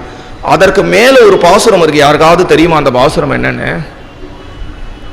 தெரியாது. சரி, தெரியுமா? கரெக்ட். நன்மையும் செல்வமும் நாளும் நல்குமே, திண்மையும் பாவம் தேயுமே, ஜென்மமும் மரணமும் இன்றி தீருமே, இம்மையே இராமா என்று 2 எழுத்தினாலே. எதற்கு இங்க சொல்றேன்? கம்பராமாயணத்துல இந்த கட்டத்துல வருது. அந்த ரிஷி சொன்னாரா, வானரர்கள்லாம் பார்த்ததுக்கு அப்புறம் ராமா ராமா ராமான்னு சொல்லு, நீ இழந்ததெல்லாம் உனக்கு கிடைக்கும்னு அந்த ரிஷி அன்னைக்கு சொன்னது இப்போ ஞாபகம் வருது. சம்பாதி வருது அப்படின்னா வாயை திறந்து இங்கதான் இருக்கா சீதை, நான் பார்த்தேன் இங்க லங்கான்னு ஒரு ஊர் இருக்கு, அங்கதான் சிறை பிடிச்சு வச்சிருக்கான்னு சொல்லி சொன்ன உடனே இந்த சம்பாதி இவ்வளவு நல்லது பண்ணியிருக்கேன் நமக்கு, இந்த சம்பாதிக்கு திருப்பி ரெக்கம் முளைக்கணுமேனு சுத்தி இருக்கக்கூடிய வானரங்கள் எல்லாம் ராம ராம ராம ராம ராம ராம அப்படின்னு ராமநாமம் சொல்ல ஆரம்பிச்சுடுத்தோம். எப்பேற்பட்ட ராமநாமம்ங்கிறதுக்கு இந்த ஒரு பாடல். ராமா என்று 2 எழுத்தா, 2 எழுத்துங்கிறதுனால மேல 2 2 2 2 விஷயமா சொல்லிட்டே இருப்பார். நன்மையும் செல்வமும் 2 எழுத்தா, திண்மையும் பாவமும் 2 எழுத்தா, ஜென்மமும் மரணமும் 2 எழுத்தா, இம்மையே ராமா என்று 2 எழுத்தினால. எல்லாருக்கும் இந்த பாசுரத்துடைய அர்த்தம் புலப்பட்டிருக்கும். கஷ்டமான பாசுரம் இல்லை. பொதுவா சொல்லணும்னா எல்லா விதமான நன்மையும் கொடுக்கும், எல்லா விதமான தீமையும் ஒழுக்கும். இந்த ஜனன மரணம் அப்படிங்கிற இந்த ஒரு பிறவி சுழல்லேருந்து நம்மளை காக்கக்கூடியது இந்த ராமா என்று 2 எழுத்தினுடைய நாமம். சுத்தி இருக்கக்கூடிய வானரங்கள் எல்லாம் அதை சொல்ல சம்பாதிக்கு கிடு கிடு கிடு கிடு கிடுன்னு ரக்கா முளைக்கிறது, சம்பாதி பறக்கிறது. சம்பாதி பறந்த உடனே அங்கேருந்து எட்டி பார்த்து சொல்றது அங்க லங்கையில தான் சீதை இருக்கா, இதோ என் கண்ணுக்கு தெரிகிறாளேன்னு பறந்து போறது. உடனே இங்க இருக்கக்கூடிய வானரர்களுக்கு எல்லாம் ஒரு உற்சாகம் வந்துடுத்து. என்ன உற்சாகம்னா, யார் இப்ப போவா அப்படின்னு. ஒவ்வொரு வானரன் தன்னுடைய திறன் சொல்லிட்டே இருக்கான். ஒரு வானரன் 10 யோஜனைங்கிறான், ஒரு வானரன் 20 யோஜனைங்கிறான், ஒரு வானரன் 30 யோஜனைங்கிறான். கடைசியா யாராலையும் 100 யோஜனை தூரம் இங்க தாண்டி போய் பார்த்து திரும்பி வர முடியாது. ஜாம்பவான் நடுவில் அபிஷியேட் பண்ணார். ஜாம்பவான் தான் நடுவில் நின்று இந்த கோஷ்டியை சமாளிக்கிறார். ஜாம்பவான் சொன்னார், இல்ல ஒருத்தர் இருக்கார், அவரால் முடியும். யாரு? அவரானா பாரு, இந்த கோஷ்டியிலேயே கலந்துக்கிற தனியா உட்கார்ந்துட்டு இருக்கார் அப்படின்னு உடனே எல்லாரும் யாருன்னு பார்த்தா அங்க ஆஞ்சநேயன் உட்கார்ந்துட்டு இருக்கான். ஆஞ்சநேயனா? என்ன நீங்க சொல்றீங்க? என்னுடைய வாடா போடா ஃப்ரெண்டு ஆஞ்சநேயன், பிறந்ததுலேருந்து எனக்கு தெரியும். என்ன நீங்க பேசுறீங்க ஆஞ்சநேயனை பத்தி அப்படிங்கிற மாதிரி எல்லா குரங்கும் பார்க்கும்போது ஆஞ்சநேயருடைய விருத்தாந்தத்தெல்லாம் சொல்ல ஆரம்பிக்கிறார். ஆஞ்சநேயர் பிறந்த உடனே ஒரு குகையில தான் பிறக்கிறார். பிறக்கும் போதே 11 வயசாம் ஆஞ்சநேயர் சுவாமிக்கு. திருமலை இருக்கணும், வெங்கடாத்ரி. அதற்கு முன்னாடி ஒரு மலை இருக்கு, அதற்கு அஞ்சனாத்ரி அப்படின்னு பேரு. அங்கதான் அவதாரம் பண்றார். அவ அம்மாவுக்கு அஞ்சனா அப்படின்னு பேர். அவள் அந்த மலையில இருந்ததுனால தான் அஞ்சனாத்ரினே பேர் வருது அந்த மலைக்கு. அத்ரிஹினா மலைன்னு பேர். ஒரு குகையில அவதாரம் பண்றார் ஆஞ்சநேய சுவாமி. உங்களை மாதிரி என்ன மாதிரி பிறக்கல ஆஞ்சநேய சுவாமி, தெய்வம் மாதிரி பிறக்கிறார். திடீர்னு பார்த்தா எழுத்தாப்புல காட்சி கொடுக்கிறார். 10-11 வயசு குழந்தையாவே காட்சி கொடுக்கிறார். கௌபீனம் தரிச்சுட்டு இருக்கார், ஒரு குடிமி வச்சுட்டு இருக்கார், ஷிக்க வச்சுட்டு இருக்கார். எழுத்தாப்புல பார்த்தா ஜம்முன்னு ஒரு ரூபம். அஞ்சனா தேவிக்கு சந்தோஷம் வந்தது. ஆனா குழந்தையெல்லாம் எப்படி பிறந்த உடனே அழுது பசிக்கிறது அப்படிங்குமோ அதே மாதிரி வயிற்றை தடவி பச்சிக்கிறது அம்மா அப்படின்னு ஆறோம். அவன் அம்மா உடனே இங்கேயே இருக்கு ஆஞ்சநேயா, நான் ஏதோ போய் உனக்கு ஒரு பழத்தை எடுத்துன்னு வரேன்னு அந்த குகையிலேருந்து கிளம்புறா. சூரியன் உதிக்கிறது. இந்த காலத்தால சூரியன் உதிக்கிறத பார்த்தாலே சாப்பிடணும்னு தோணும். கொஞ்சம் அது சூரியன் கோள் அப்படிங்கிறதெல்லாம் கொஞ்சம் எடுத்து வச்சிருங்களேன், அந்த சூரியனை பார்த்தா எடுத்து வாயில போட்டுக்கணும்னு தோணும். அது மாதிரி நமக்கே தோணுறதெல்லாம் இன்னொரு 2 அடி கூட மேல குதிக்க முடியாது. அவரால் சூரியனையே விழுங்க முடியும், அப்பேற்பட்டவர். அவர் பார்த்தார், குதிச்சு பறக்கவே ஆரம்பிச்சுட்டார். சர்ன்னு பறக்கிறார். எவ்வளவு பறந்துட்டாருன்னா சூரியனுக்கு பயம் வந்து விடுது. இந்த ராகு தெரியும், கேது தெரியும், ரெண்டு பேரும் நம்மளை பிடிச்சு பாடா படுத்துவா. இது என்னது புது கோள் நம்மளை பிடிக்கிறதுக்கு வருதே அப்படின்னு பயம் வந்து சூரியன் உடனே இந்திரன் இடத்துல சொல்ல, இந்திரன் ஆஞ்சநேயன் பார்க்காத நேரமா பார்த்து மூக்கத்துல ஒரு வஜ்ராயுதத்தினால ஒரு அடி அடிச்சிடறான். முகம் அடிச்சு வீங்கிடுறது. இந்த இடத்துக்கு ஹனுன்னு பேரு சம்ஸ்கிருதத்துல. இந்த இடம் வீங்கினதுனால்தான் அவருக்கு ஹனுமான்ங்கிற பேரே அப்படின்னு அவரே சொல்றார் சீத்தை கிட்ட. இந்த இடம் பாருங்கம்மா எனக்கு வீங்கி இருக்காதாமா, எனக்கு ஹனுமான்னு பேர், ஹனுமானிதி கீர்த்தியத்தைன்னு அவரே சொல்றார். பின்னாடி சீத்தை இடத்துல கீழே விழுந்துடுறார் ஆஞ்சநேயன். அஞ்சனா தேவி வந்து பார்க்கிறா. வந்து பார்த்தா குழந்தைய காணும்னு கோபம் வந்தது. வாயு பகவான் இடத்துல போய் சொன்னா வாயு காத்த ஸ்தம்பிச்சு விடுறார். ஸ்தம்பிச்ச உடனே யாராலையும் பிராணனே விட முடியல, யாராலையும் மூச்சு விட முடியல. தேவர்கள் உள்பட எல்லாம் கஷ்டப்படுறா. பிரம்மா கிட்ட போய் சரணாகதி பண்ணா. பிரம்மாதேவன் அந்த குழந்தைக்கு போய் அனுகிரகம் பண்ணணும் அப்படின்னு ஆஞ்சநேயன் முன்னாடி போய் என்னுடைய பிரம்மாஸ்திரம் ஒன்று எதுவும் பண்ணாதுன்னார். அவருக்கு நன்னா மூச்சு வர ஆரம்பிச்சுடுது. எப்போ பிரம்மாஸ்திரம் ஒருத்தர் எதுவும் பண்ணாதோ அதற்கு கீழே இருக்கக்கூடிய எந்த தேவதையினுடைய அஸ்திரமும் எதுவும் பண்ணாது இல்லையா? ஆனா தேவர்கள்லாம் பார்த்தார்கள், நமக்கு இந்த ஆஞ்சநேயன் நமக்கு திருப்பி மூச்சு வரணும்னா நம்ம அஸ்திரத்தை கொடுத்தாதான் உண்டுன்னு என்னமோ அனுகிரகம் பண்ற மாதிரி இந்திரன் போய் அனுகிரகம் பண்ணி இதோ இந்த வஜ்ராயுதம் இது ஒன்று எதுவும் பண்ணாதுன்னு உடனே மூச்சை வாங்கிட்டு வரான். எல்லா தேவர்களும் போய் தன்னுடைய அஸ்திரங்களை சமர்ப்பிச்சுட்டு வர்றார். ஆஞ்சநேயன் பிறந்து 2 மணி நேரம் கூட ஆகல. அதற்குள்ள அவர் நொட்டோரியஸா ஆயிடுறார், பயங்கர சக்திமான ஆயிடுறார். இவ்வளவு சக்தியை வச்சுன்னு அவருக்கு என்ன பண்ணுறது அப்படின்னு தெரியல. இங்கேயும் அங்கேயும் தாவறார், அமக்களம் பண்றார். அந்த மலையை 2 ஆக்குறார், அந்த காடை 3 ஆக்குறார். ஆஞ்சநேய சுவாமி யாராலையும் தபசே பண்ண முடியல. தபசு பண்ணக்கூடியவர்கள் பொதுவா காட்டுல தான் போய் உக்காந்துப்பான், மலையில போய் உக்காந்துப்பான். அங்கதான் எண்ணெய் ஓட்டங்கள் இருக்காது. யாரோ ஒருத்தர் நன்னா தியானம் பண்ணிட்டே இருக்கார். திடீர்னு பார்த்தா விழுந்துடுறார். என்னன்னா இந்த ஆஞ்சநேயன் பின்னாடி ஒரு குழியை வெட்டி தள்ளி விட்டுடுறார். அவரை குழியில போய் விழுந்துடுறார். ஏதோ பாராயணம் பண்ணிட்டு இருக்கார். திடீர்னு பார்த்தா பாராயண புஸ்தகத்தை காணும். மேல ஒரு கிளை இருக்கு, அந்த கிளையில போய் தூக்கி வச்சுட்டு வந்துட்டார் ஆஞ்சநேயன். யாரோ ஜபம் பண்ணிட்டே இருக்கார். திடீர்னு பார்த்தா விரலோட விரல் தொடர மாதிரி இருக்கு. ஜபமாலை காணுமேன்னு பார்க்கிறார். அந்த ஜபமாலையை தூக்கி எங்கேயோ அடிச்சிருக்கார். எல்லாரும் சேர்ந்தார்கள்.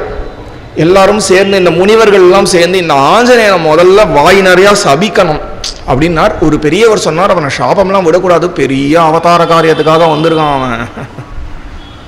அதனால என்ன பண்ணலாம், அந்த அவதார காரியம் அவனுக்கு கிட்டும் வரை அவன் அவனுடைய பிரபாவத்தை மறக்க கடவது அப்படின்னு ஒரு சாபம் மாதிரி ஒரு சாபம் விட்டார். அதனால அவர் தன்னுடைய பிரபாவத்தை மறந்துட்டார்னு பொதுவா சொல்றது வழக்கம். ஆனா ஸ்ரீ குருஜி இப்படி சொல்ல மாட்டார். ஸ்ரீ குருஜி என்ன சொல்வார் அப்படின்னா, இந்த செய்தி ஆஞ்சநேயன் காதுல போய் சேர்ந்துதான். ஆஞ்சநேயன் பெரியவர்களுடைய அபிப்பிராயம் அது அப்படின்னா அதன்படியே நான் நடிக்கிறேன் அப்படின்னாராம் ஆஞ்சநேயன். இவ்வளவு நாட்கள் நடிச்சாராம். ஏதோ நடிச்சாரோ வாஸ்தவமோ, ஜாம்பவான் சொல்றத கேட்க கேட்க கேட்க அவருக்கு திருப்பி பழைய பராக்கிரமம் வர பெருசா வளர்ந்து விட்டார். இவ்வளவு நேரம் ஒரு அம்பி அவர் தோள்பட்டையில கை வச்சுட்டு எல்லாம் பயப்படுறான், எல்லாம் இடம் விடுறா.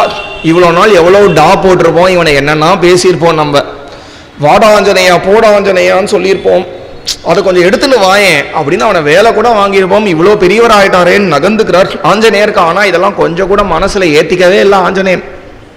ஆஞ்சநேயன் சுமூகமா அங்க இருக்கக்கூடிய வானர்கள் எல்லாரையும் பார்த்து கையை கூச்சுண்டார். ஜாம்பவான விழுந்து சேவிச்சார். அங்கதன் கிட்ட உத்தரவு கேட்டார், நிச்சயமா நான் சீதையை பார்த்துட்டு வரேன் அப்படின்னார். எல்லா வானரங்களும் சேர்ந்து ஒரு கூக்குரல் இட்டுது. நாங்க ஒத்த காலில் நான் சொல்றோம் இல்லையா, ஸ்தாசியாம செய்கபாதேன அப்படிங்கிற எல்லா வானரங்களும் இந்த ஒத்த காலில் நிக்கிறதுங்கிறது இங்க என்ன ஆரம்பிச்சிருக்கோம். எல்லா வானரங்களும் சொல்றது ஒத்த காலில் நாங்க நிக்கிறோம், நீ வரவிருக்கும், தயவு செஞ்சு எங்களுக்கு பிராணனை கூடு, சீத்தையை பார்த்துட்டு வான்னு சொன்னோடனே ஆஞ்சநேயன் அங்கேருந்து கிளம்பினா பக்கத்துல ஒரு பெரிய மலை, மலைக்கு மேல மலையா நின்று இருக்கார். எந்த மலைன்னு பெரியவாள்லாம் விசாரம் பண்ணி சொல்றார். 2-3 மலைன்னு சொல்லப்படுறது. ஒரு கால் இந்த மலையா இருக்கலாம் அந்த மலையா இருக்கலாம்ங்கிறதுல பிரசித்தியா சொல்லக்கூடிய மலை திருக்குறுங்குடி மலை. இந்த திருக்குறுங்குடி மலையிலேருந்து கிளம்பினார் அப்படின்னு சொல்லப்படுறது. இல்ல அப்படின்னா கன்னியாகுமரி பக்கத்துல ஒரு மகேந்திரகிரி இருக்கு, அங்கேருந்து கிளம்பினார் அப்படின்னு சொல்லப்படுது. ஆனா நிறைய வைஷ்ணவ பெரியவர்கள் திருக்குறுங்குடியிலேருந்து தான் கிளம்பினார், திருக்குறுங்குடி மலை மேலே தான் கிளம்பினார் அப்படின்னு சொல்கிறார். மலைக்கு மேலே மலை மாதிரி காட்சி அளிக்கிறார் ஆஞ்சநேய சுவாமி. ஆஞ்சநேயருக்கு வேகம் போய் சீதையை பார்க்கணும்னா அதை விட அதிகமான வேகம் அடியேனுக்கு. அதனால் சுருக்க சொல்கிறேன். மலைக்கு மேலே மலை மாதிரி தென்படுறார் ஆஞ்சநேயர். அந்த மலையை ஒரு அடி அடித்தார். மலையில் இருக்கக்கூடிய ஜலம் எல்லாம் நழுவி கீழே விழுந்தது. இன்னொரு அடி அடித்தார். மலையில் இருக்கக்கூடிய மரங்கள்லேருந்து புஷ்பங்கள் எல்லாம் தூவித்து அவருக்கு ஒரு அர்ச்சனை பண்ண மாதிரி இருந்ததாம். யதா ராகவ நிர்முக்தா ஷரஸ்வசன விக்ரமஹ கச்சே தத்வத் கமிஷ்யாமி லங்காம் ராவண பாலுட்டாம் சூர்யாய மகேந்திராய பவனாய ஸ்வயம்புவே பூதேபியஞ்சலிம் கிருத்வா சகார கமனே மதிம். கிளம்புறதுக்கு முன்னாடி தேவதா பிரார்த்தனைகள்லாம் பண்ணிக்கிறார். ஒவ்வொரு தேவதையா பிரார்த்தனை பண்ணும்போது சூரியனையும் பிரார்த்தனை பண்ணிக்கிறார். ஏன்னா தன்னுடைய வித்யா குரு சூரியனம். ஒரு தேவத்தை ஒவ்வொன்றத்தை கொடுக்கும்பொழுது சூரியனுக்கு என்ன கொடுக்கறதுன்னு தெரியல. சூரியனை பார்த்து ஆஞ்சநேயன் எனக்கு ஒன்று ஓணும் கொடுப்பேரா அப்படின்னார். என்னன்னு கேட்டார். எனக்கு உங்ககிட்ட இருக்கக்கூடிய ஞானத்தை கொடுங்கோ அப்படின்னார். சூரியன் சொன்னார், ஒரு குருவா இருக்கக்கூடியவருக்கு ஒரு தகுதி தேவை. என்ன தகுதினா ஒரே இடத்துல இருக்கணும். அவர் நகர்ந்துட்டே இருந்தார்னா அவரால் சொல்லிக் கொடுக்க முடியாது. ஆஞ்சநேயன் அதை பற்றி நீ கவலைப்படாதீங்கோ, நீங்கள் எங்கே போனாலும் நான் வரேன் அப்படின்னா. உடனே அடுத்த நாள் கார்த்தால போயிட்டாராம் ஆஞ்சநேய சுவாமி. ஸ்ரீ குருஜி அழகா சொல்லுவார், அன்னிலேருந்து ஆரம்பிச்சு கொஞ்ச நாட்களுக்கு 2 சூரியன் இருந்ததாம் ஆகாசத்துல. ஒன்று சூரியன், இன்னொன்று பாலசூரியன் என்கின்ற ஆஞ்சநேயராம். பின்னட போடுற மாதிரி பறந்துண்டே பின்னாடி பறந்துண்டே இப்படி சூரியனை பார்த்துட்டு எல்லா வித்யைகளும் கத்துண்டே வந்தாராம். சூரியன் தான் அவருக்கு வித்யா குரு. சூரியனை, பிரம்மாவை, இந்திரனை, தன்னுடைய அப்பாவான வாயுவை எல்லாரையும் சேவிச்சுட்டு கிளம்புறார். பிரபு ஸ்ரீ ராமரினுடைய வில் எப்படி சீரா போகுமோ, எப்படி நேர்மையா இருக்குமோ, எப்படி இலக்க கண்டிப்பா அடையுமோ, எப்படி இலக்க அடைஞ்சிட்டு அங்கேயே அசட்டுத்தனமா இருக்காம திருப்பி ராமர் இடத்துல வந்துருமோ, அதே மாதிரி அடியேன் போவேனாக அப்படின்னு பிரார்த்தனை பண்ணிக்கிறார். அங்கேருந்து கிளம்பிடுறார். சர்ன்னு போறார். போகும்போது சம்பு கவி அழகா இங்க சொல்றார். சம்பு ராமாயணம்னு ஒரு ராமாயணம் இருக்கு. தமிழில் கட்டியம்னு சொல்கிறோம் இல்லையா, சம்ஸ்கிருத பதம் கத்தியம்னு பேர். அதுதான் தமிழில் கட்டியம்னு ஆயிருக்கு. வெளில சொன்னால் எல்லாம் நான் அடிக்க வந்துடுவான்னு நினைக்கிறேன். பத்தியம் கட்டியம். ஸ்லோகத்துக்கு பத்தியம்னு பேர், கட்டியத்துக்கு கத்தியம்னு பேர். ரெண்டும் கலந்து அமைஞ்சதுன்னா அதுக்கு சம்புன்னு பேர். அது மாதிரி போஜராஜன் அப்படிங்கிற கவி சம்பு ராமாயணம்னு ஒரு ராமாயணம் அருளிச்சிருக்கு. அதில் போஜன் சொல்கிறான், போஜனுடைய அதிகமான இன்ஃப்ளூயன்ஸ் கம்பனுக்கும் இருக்கும். போஜனுடைய நிறைய ஸ்லோகம் அப்படியே கம்பராமாயணத்தில் நம்மளுக்கு காண கிடைக்கிறது. பின்னாடி ஒருத்தருடைய இன்டர்போலேஷனாக இருக்கலாம், இல்லை ஒரு கவியே இன்னொருத்தரை பார்த்து இன்ஸ்பயர் ஆகிருக்கலாம். 2வதாக தான் இருக்கும்னு நினைக்கிறேன் அநேகமாக. என்ன சொல்றாருன்னா, அவர் அந்த மரத்தினுடைய சிகரத்தில் சிகரம் உடஞ்சு ஆஞ்சநேயர் கிளம்பின ஃபோர்ஸில், இப்போ கார் சர்ன்னு போச்சுன்னு வச்சுக்கோங்களேன். சருன்னு போச்சுன்னா என்ன ஆகும், அவ சருன்னு போற இடத்துல புழுதியை கலப்பினே கொஞ்சம் தூரம் போகும். அந்த புழுதி அதுக்கப்புறம் செட்டில் ஆகிடுமோனோ, அதே மாதிரி ஆஞ்சநேயர் கிளம்பின வேகத்தில் என்ன ஆகுது, மலையிலேருந்து ஒரு சின்ன பகுதி ஆஞ்சநேயரோடவே போயிடுது. போய் அதுக்கப்புறம் ஒரு இடத்துல தொப்புன்னு விழுது. ஆனால் அதை சம்பு கவி வேற விதமாக சொல்றார். அழகா பார்க்கிறார் அவர். சம்பு கவி சொல்றார், அது அப்படி கிடையாதான். ஆஞ்சநேயர் பிளான் பண்ணிட்டு தான் அங்கேருந்து ஒரு பகுதியை தட்டிண்டு போனாராம். பிளான் பண்ணிட்டு தட்டிண்டு போன ஆஞ்சநேயர் தொப்புன்னு அது கீழே விழுந்துடலையாம். ரேண்டமா கீழே விழுந்துடலையாம். என்ன ஆறுதான், ஆஞ்சநேயர் தன்னுடைய வால்னால அதோடைய டைரக்ஷனை கொஞ்சம் அட்ஜஸ்ட் பண்ணி அது எங்கெங்க விழணும்னு பிளான் பண்ணி சமுத்திரம் முழுக்க விழற மாதிரி பண்ணிட்டாராம் ஆஞ்சநேயன். சமுத்திரம் முழுக்க விழுந்திருக்கான். அது எதற்கு அப்படின்னா, பின்னாடி எனிவே பிரபு இந்த சமுத்திரத்துக்கு மேல ஒரு அணை கட்ட போறார். நம்ம ஒரு ப்ளூ பிரிண்ட் போட்டு வச்ச மாதிரி, ஒரு ஃபவுண்டேஷன் போட்டு வச்ச மாதிரி இருக்கட்டும், முன்கூட்டியே ஒரு அணையை கட்டிட்டு போயிட்டாராம் ஆஞ்சநேய சுவாமிங்கிறார் சம்பு கவி. போகும்போது பார்த்தா ஒரு மலை வருது, மைனாக்கம்னு பேர். அந்த மலையை தட்டினார், மேலே கிளம்பி போனார். சுரசைன்னு ஒரு நாகமாதா வந்தா, அவர் என் வாய் வழியாக தான் போகணும்னு பெரிய உருவத்தை எடுத்துட்டார். இவரும் பெருசானார், அவளும் பெருசானா. கடைசியாக சின்ன ரூபத்தை எடுத்துட்டு வாய் வழியா இப்படி போய் அப்படி வந்துடுறார் ஆஞ்சநேயன். சுரச உடனே நீ கண்டிப்பா சீதையை பார்த்துடுவேங்கிறார். மேலே போனா சிம்ஹிகைன்னு ஒருத்தி இருக்கா, ஒரு ராட்சசி, ராகுவினுடைய மாதான்னு சொல்லப்படுறது. அந்த சிம்மிகை பெருசா என்ன பண்றா, ஆஞ்சநேயனுடைய நிழலை பிடிச்சின்னு ஆற்றா ஆஞ்சநேயனால போவே முடியல, தடுமாறுறார். கடைசியா சிம்மிகைக்கு தோணுறது, ஆஞ்சநேயனுக்கு தோணுறது, இந்த சிம்மிகையை சம்ஹாரம் பண்ணிடலாம் அப்படின்னு தோணுறது. தோணி சிம்மிக்கையை பார்க்கறதுக்கு முன்னாடி சிம்மி என்ன பண்றார், தன்னுடைய ரூபத்தை சின்னதாக ஆக்கிக்கிறார், வஜ்ரம் மாதிரி டைமண்ட் மாதிரி ஆக்கிண்டு சிம்மிக்கையனுடைய வாய்க்குள்ள சர்ன்னு போய் வயத்தை கிழிச்சுன்னு வந்துடுறார் ஆஞ்சநேய சுவாமி. ஒரு க்ஷணத்துல சிம்மிக்கையை வதம் பண்ணிடுறார். ஆனா பெரியவர்கள் இங்க ஒரு சுவாரஸ்யத்தை கூட்டி சொல்லுவா. என்ன சுவாரஸ்யம் அப்படின்னா, அந்த சிம்மிக்கையனுடைய வாய்க்குள்ள போறதுக்கு முன்னாடி அவருக்கு தோணித்தான், இந்த மோதிரம் ஒன்று நம்ம எடுத்துன்னு வந்திருக்கோமே, இடுப்புல சொருகின்னு இருக்கோமே, அந்த மோதிரம் எவ்வளோ பெரிய இடத்துல இருந்து வந்திருக்கு, எவ்வளோ பெரிய இடத்துக்கு போக போறது, இவ வாய் நரகம் மாதிரி இருக்கு, நமக்கு போற மாதிரி தலையில எழுதியிருக்கு. ஆனா நம்மளோட இந்த மோதிரம் வர வேண்டாம், பெரிய இடத்துக்கு போகக்கூடிய மோதிரம் அப்படின்னு என்ன பண்ணாராம், அந்த மோதிரத்தை இடுப்புலேருந்து எடுத்து கண்ணில் ஒத்திண்டு இப்படி டாஸ் பண்ணாராம். டாஸ் பண்ணி சர்ன்னு வாய்க்குள்ள போய் வயத்தை கிழிச்சுண்டு இவ எச்சல் வேற பட்டு கொடுத்து எச்சி அப்படின்னு சமுத்திரத்துல போய் ஒரு முங்கி எழுந்து அந்த மோதிரம் சமுத்திரத்துக்குள்ள போறதுக்கு முன்னாடி போய் பிடிச்சிட்டாராம் ஆஞ்சநேய சுவாமி. பிடிச்சி கண்ணில் ஒத்திண்டு திருப்பி இடுப்புல வச்சுட்டு கிளம்பி வந்தார். நதிகளும் சமுத்திரமும் சேரக்கூடிய இடத்தை பார்த்துட்டு பிரதோஷ காலத்தில் நேற்றுக்கே சொன்னேன், பரமேஸ்வரனுடைய அம்சம் ஆஞ்சநேய சுவாமி. பரமேஸ்வரனுக்கு பண்ணுறது எல்லாம் ஆஞ்சநேயருக்கு பண்ணலாம். அதனால தான் சிவராத்திரி ரொம்ப விசேஷம் ஆஞ்சநேயனுக்கு.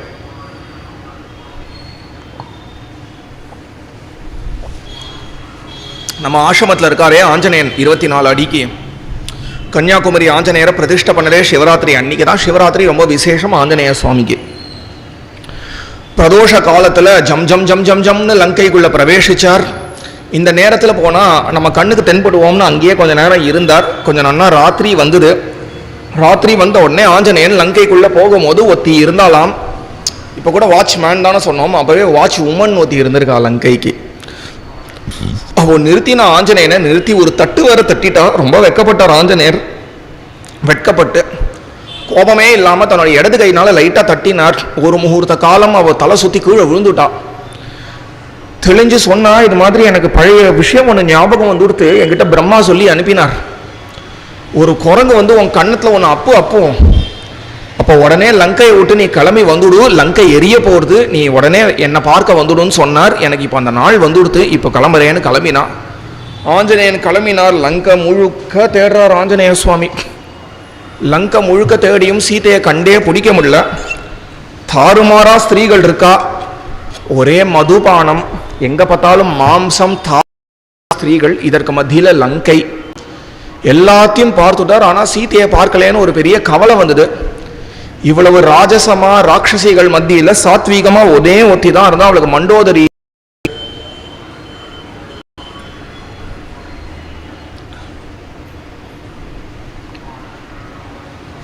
மண்டோதரின்னு பேர். அந்த மண்டோதரிய ராவணனுக்கு சமீபத்தில் பார்த்து ரொம்ப சாத்வீகமா இருக்கா, மகா பதிவிரதையாம் அந்த மண்டோதரி.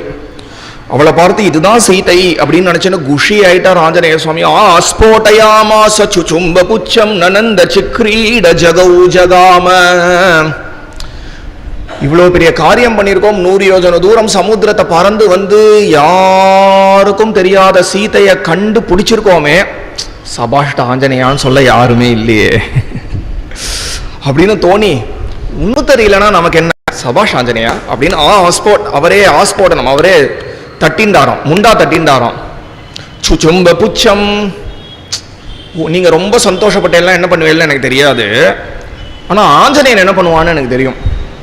என்ன பண்ணுவாராம், தன்னுடைய வால் எடுத்து முத்தம் கொடுத்து பாராம். புச்சம் அப்படின்னா வாலுன்னு அர்த்தம். சுச்சும்பனா முத்தமுட்டா, சுச்சும்ப புச்சம், வால் எடுத்து முத்தமிட்டுண்டாராம். இங்கேயும் அங்கேயும் விளையாடுறார், பாடுறார், லூட்டி அடிக்கிறார் ஆஞ்சநேய சுவாமி. சீத்தையை பார்த்துட்டோம், சீத்தையை பார்த்துட்டோம்னு. கடைசியா அவருக்கு தோணுறது, இது கண்டிப்பா சீத்தையா இருக்க முடியாது. ஏன் சீத்தையா இருக்க முடியாதுன்னா, இவன் முகத்துல ஒரு நல்ல சாந்தி தெரியறது, விலை உயர்ந்த ஆபரணங்களோட ராவணனுக்கு சமீபத்துல படுத்துட்டு இருக்கா, விரகத்துல தவிக்கிற மாதிரி இல்லை, நல்லா சௌக்கியமா இருக்கா இந்த பெண்ணு, கண்டிப்பா இவ சீதையா இருக்க முடியாது, நம்ம வேற யாரோ ஒருத்தைய நினைச்சுட்டு இருக்கோம் அப்படின்னு திருப்பி லங்கை முழுக்க தேடுறார். லங்கை முழுக்க தேடினாலும் சீதை காண கிடைக்கல. இப்படி ஆயிடுத்தே அப்படின்னு ஒரு பெரிய டிப்ரெஷன் வருது அவருக்கு. அவர் தன்னைத்தானே திருப்பி சமாதானப்படுத்திக்கிறார், உற்சாகப்படுத்திட்டு திருப்பி லங்கை முழுக்க தேடுறார். திருப்பி லங்கை முழுக்க தேடியும் சீதையை கிடைக்கல அப்படின்னு உடனே பெரிய டிப்ரெஷன் வந்துடுறது ஆஞ்சநேய சுவாமிக்கு. என்ன டிப்ரெஷன் அப்படின்னா, நம்ம இப்போ சீத்தை இல்லைங்கிற செய்தியை போய் நம்ம எப்படி சொல்லுறது? லங்கையில் தான் இருக்கணும், எல்லா திக்கிலும் எல்லாரும் தேடியும் கிடைக்கல அப்படிங்கும்பொழுது லங்கையில் தான் இருக்கணும், லங்கையிலும் இல்லை அப்படின்னா அன்னைக்கு சம்பாத்தி பார்க்கும்போது இருந்திருக்கா, இப்போ இல்லைன்னா என்ன அர்த்தம்? சீத்தை சமுத்திரத்தில் விழுந்து தன்னுடைய உயிரை திறந்திருக்கணும். இங்கே இருக்கக்கூடிய அரக்கிகள் எல்லாரும் சீத்தை மேலே இருக்கக்கூடிய ஒரு அழகின் அசூயை கண்டு சீத்தையை சாப்பிட்டுருக்கணும், இல்லை ராவணனே கொன்று இருக்கணும். ஏதாவது ஒன்று பண்ணி சீத்தை போயிட்டாளா? சீத்தம்மாவை பார்க்கணும்னு தானே வந்தேன், சீத்தம்மாவினுடைய தர்சனம் எனக்கு கிடைக்க போகிறது இல்லையா? நான் இப்போ எப்படி கொண்டு போய் இதை ராமரிடத்துல சொல்லுவேன்? ராமரிடத்துல சீத்தை இல்லைன்னு சொன்னா அடுத்த கணமே ராமர் பிராணனை விட்டுடுவாரு. ராமர் பிராணனை விட்டா அடுத்த க்ஷணமே லக்ஷ்மணன் பிராணனை விட்டுடுவாரு. ராமரும் லக்ஷ்மணரும் பிராணனை விட இவ்வளவு பேரினுடைய பிராணன் இருக்கும் என்றால் நான் பேசாம சொல்லாம இங்கேயே இருந்துடுறேன். நாளைக்கு வருவோம் ஆஞ்சநேயன், நாளைக்கு வருவோம் ஆஞ்சநேயன் பிரபு ஸ்ரீராமர் சமாதானமா இருந்துடுவார். அப்படியும் இருக்க முடியாது. நான் ஒரு தூதன், என்ன ஒரு காரணத்தை ஏவி இருக்க, அந்த காரணத்தை நான் சரிவர முடிச்சு அப்படின்னா தூதனுடைய தர்மத்திலேருந்து நான் விலகிறேன். நான் தூதனா வேலை பார்த்து ராமரிடத்துல போய் இந்த செய்தியை தெரிவிச்சேன் அப்படின்னா இவ்வளவு பேருடைய பிராணன் போயிடும். நான் இல்லாம இங்கே இருந்தேன் அப்படின்னா தூதன் அப்படிங்கிற தர்மத்திலேருந்து நான் நழுவினவனா ஆயிடுவேன். நான் என்ன பண்ணுறது? கதம்னு கலு கர்த்தவியம் தோஷம் பிரதிபாதிமே. நான் என்ன பண்ணுறது? நான் என்ன பண்ணாலும் இது ஒரு தோஷமா இருக்குமே அப்படின்னு நொந்து போறார். அப்பதான் அவருக்கு தோணுறது, நம்ம கிளம்பி வரத்துக்கு முன்னாடி சீதையை வேண்டிக்காம வந்துட்டோம், சீதையை வேண்டிட்டு வந்துட்டோம் அப்படின்னா கண்டிப்பா நம்மளுக்கு தெரிஞ்சிருக்கும் அப்படின்னு ஒரு பிரார்த்தனை பண்றார். நமோ ஸ்துராய சலக்ஷ்மணாய தேவ்யை சதஸ்யை ஜனகாத்மஜாயை நமோஸ்து ருத்ரேந்திரயமானிலேபியோ நமோஸ்து சந்திரார்க்க மருத்கணேபியா அப்படின்னு சீதையை வேண்டிக்கிறார் ஆஞ்சநேய சுவாமி. உடனே கண்ணை திறந்து பார்த்தா அசோகவனம் அப்படின்னு ஒரு இடம் கண்ணுக்கு தென்படுறது. இந்த இடத்த நம்ம தேடலையே அப்படின்னு தேட ஆரம்பிக்கிறார் ஆஞ்சநேயன்.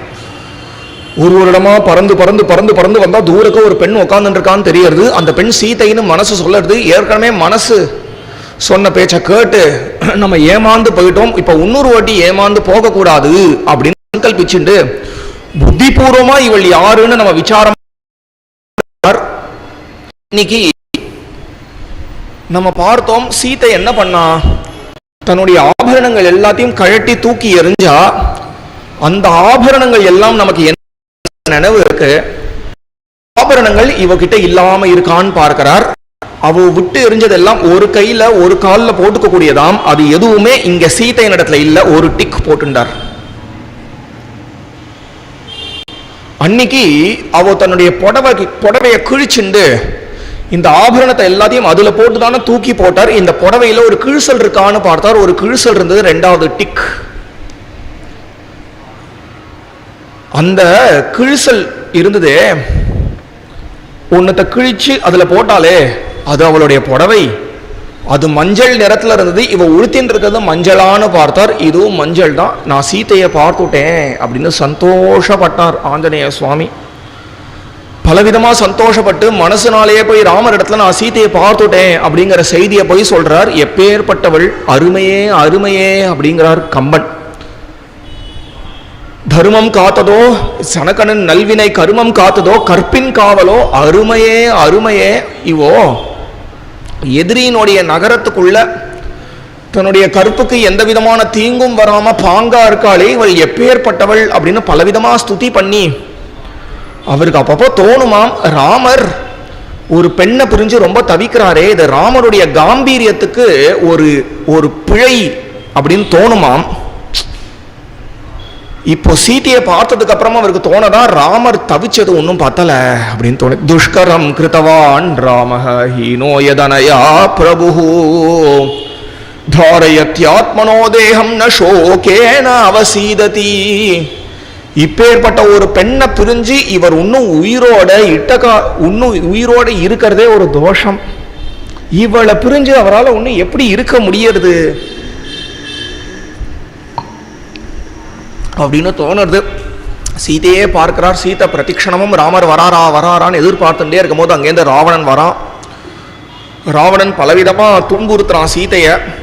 சீதை ஒரு புல்லை தூக்கி அவன் முன்னாடி போட்டா. புல்லை தூக்கி போட்டு சீத்தை பேச ஆரம்பிச்சா, ராமர்கிட்ட போய் என்னை ஒப்படைச்சுடும், ராமர்கிட்ட ஃப்ரெண்ட்லியா இரு, போதும் பிரணி, அதுவே போதுமானது. அவர் வந்தார்னா உன்னால தாங்க முடியாது, உனக்கு உன் உயிர் மேல ஆசை இருக்கோ இல்லையோ எனக்கு தெரியல, எனக்கு உன் உயிர் மேல ஆசையா இருக்கு, நீ உயிரை விட்டுடாத அப்படின்னு சீத்தை பலவிதமா சொல்லி பார்க்கிறா. எவ்வளவு சொன்னாலும் ராவணன் கேட்கல. சுத்தி இருக்கக்கூடிய அரக்கைகளை விட்டு மிரட்டுறான் சீதையா. இவோ நான் சொல்றதுக்கு இணங்கும்படி நீங்க நடத்துங்கோ சீதையைன்னு சொல்லிட்டு போறான். சுத்தி இருக்கக்கூடிய அரக்கைகள் பலவிதமா துன்புறுத்துறா சீதையா. திடீர்னு அதுல திரிஜட்டைன்னு ஒத்தி தூங்கி இருக்கா. நீங்களாம் 2 ஜட்டை தானே போட்டுக்கிறேள், அங்க 3 ஜட்டை போட்டு போலாம் ஊத்தி. திரிஜட்டா அப்படின்னு பேரு. விபீஷணனுடைய புத்திரி பெண்.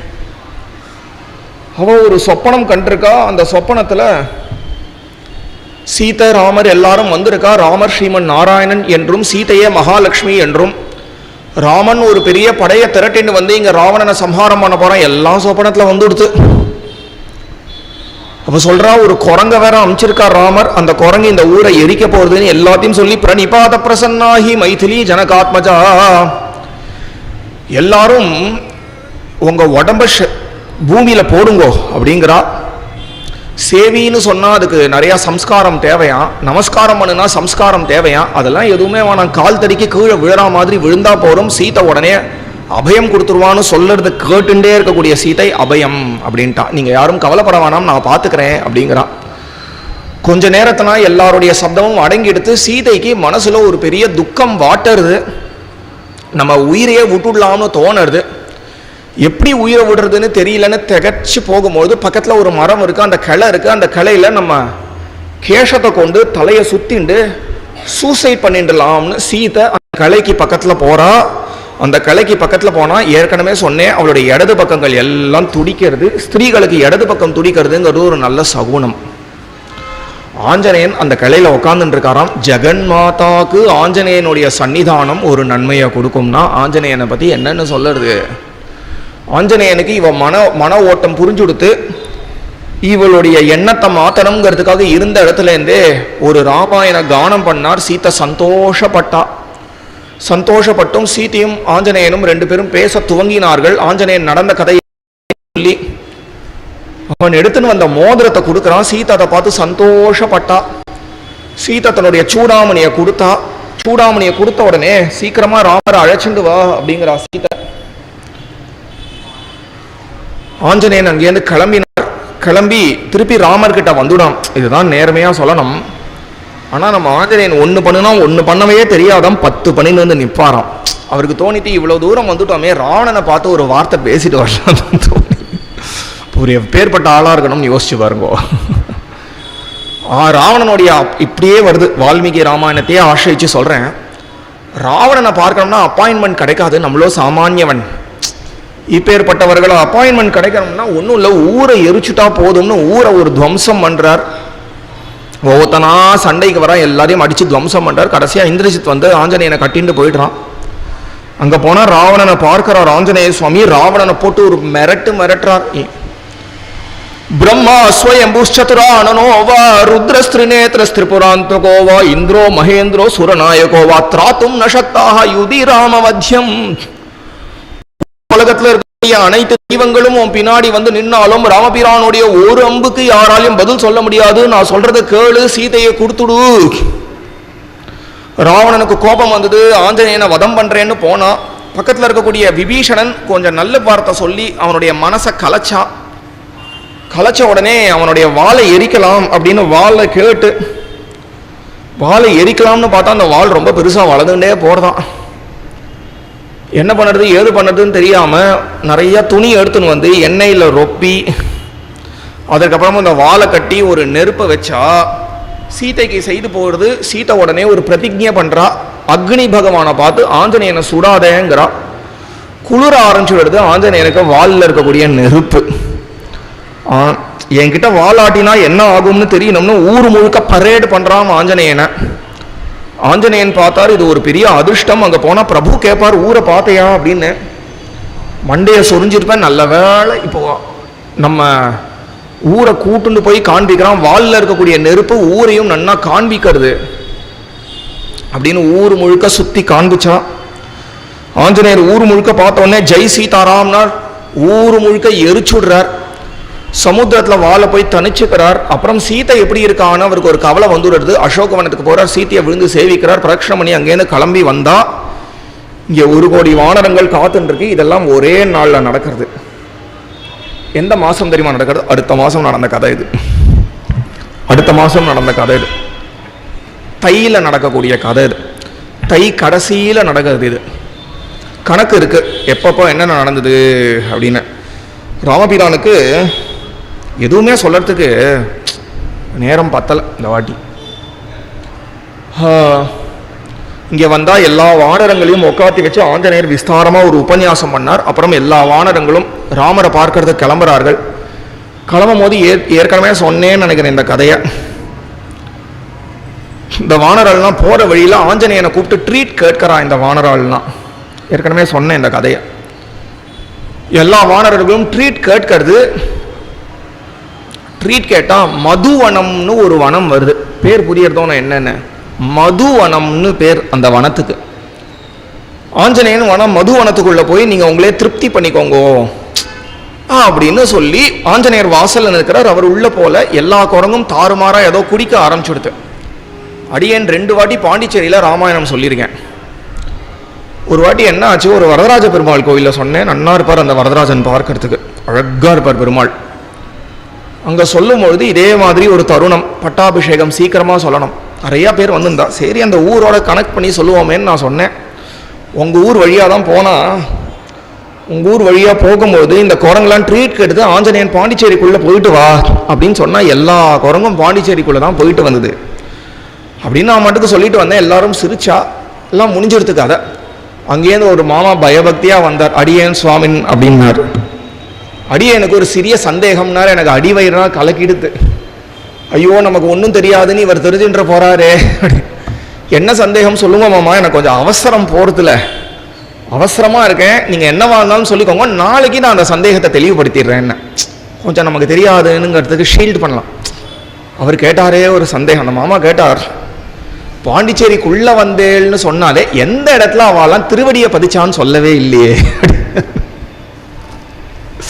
அவள் கால்பட்ட இடம் எதுன்னு தெரிஞ்சதுன்னா கொஞ்சம் சௌரியமாக இருக்குமே அப்படின்னா.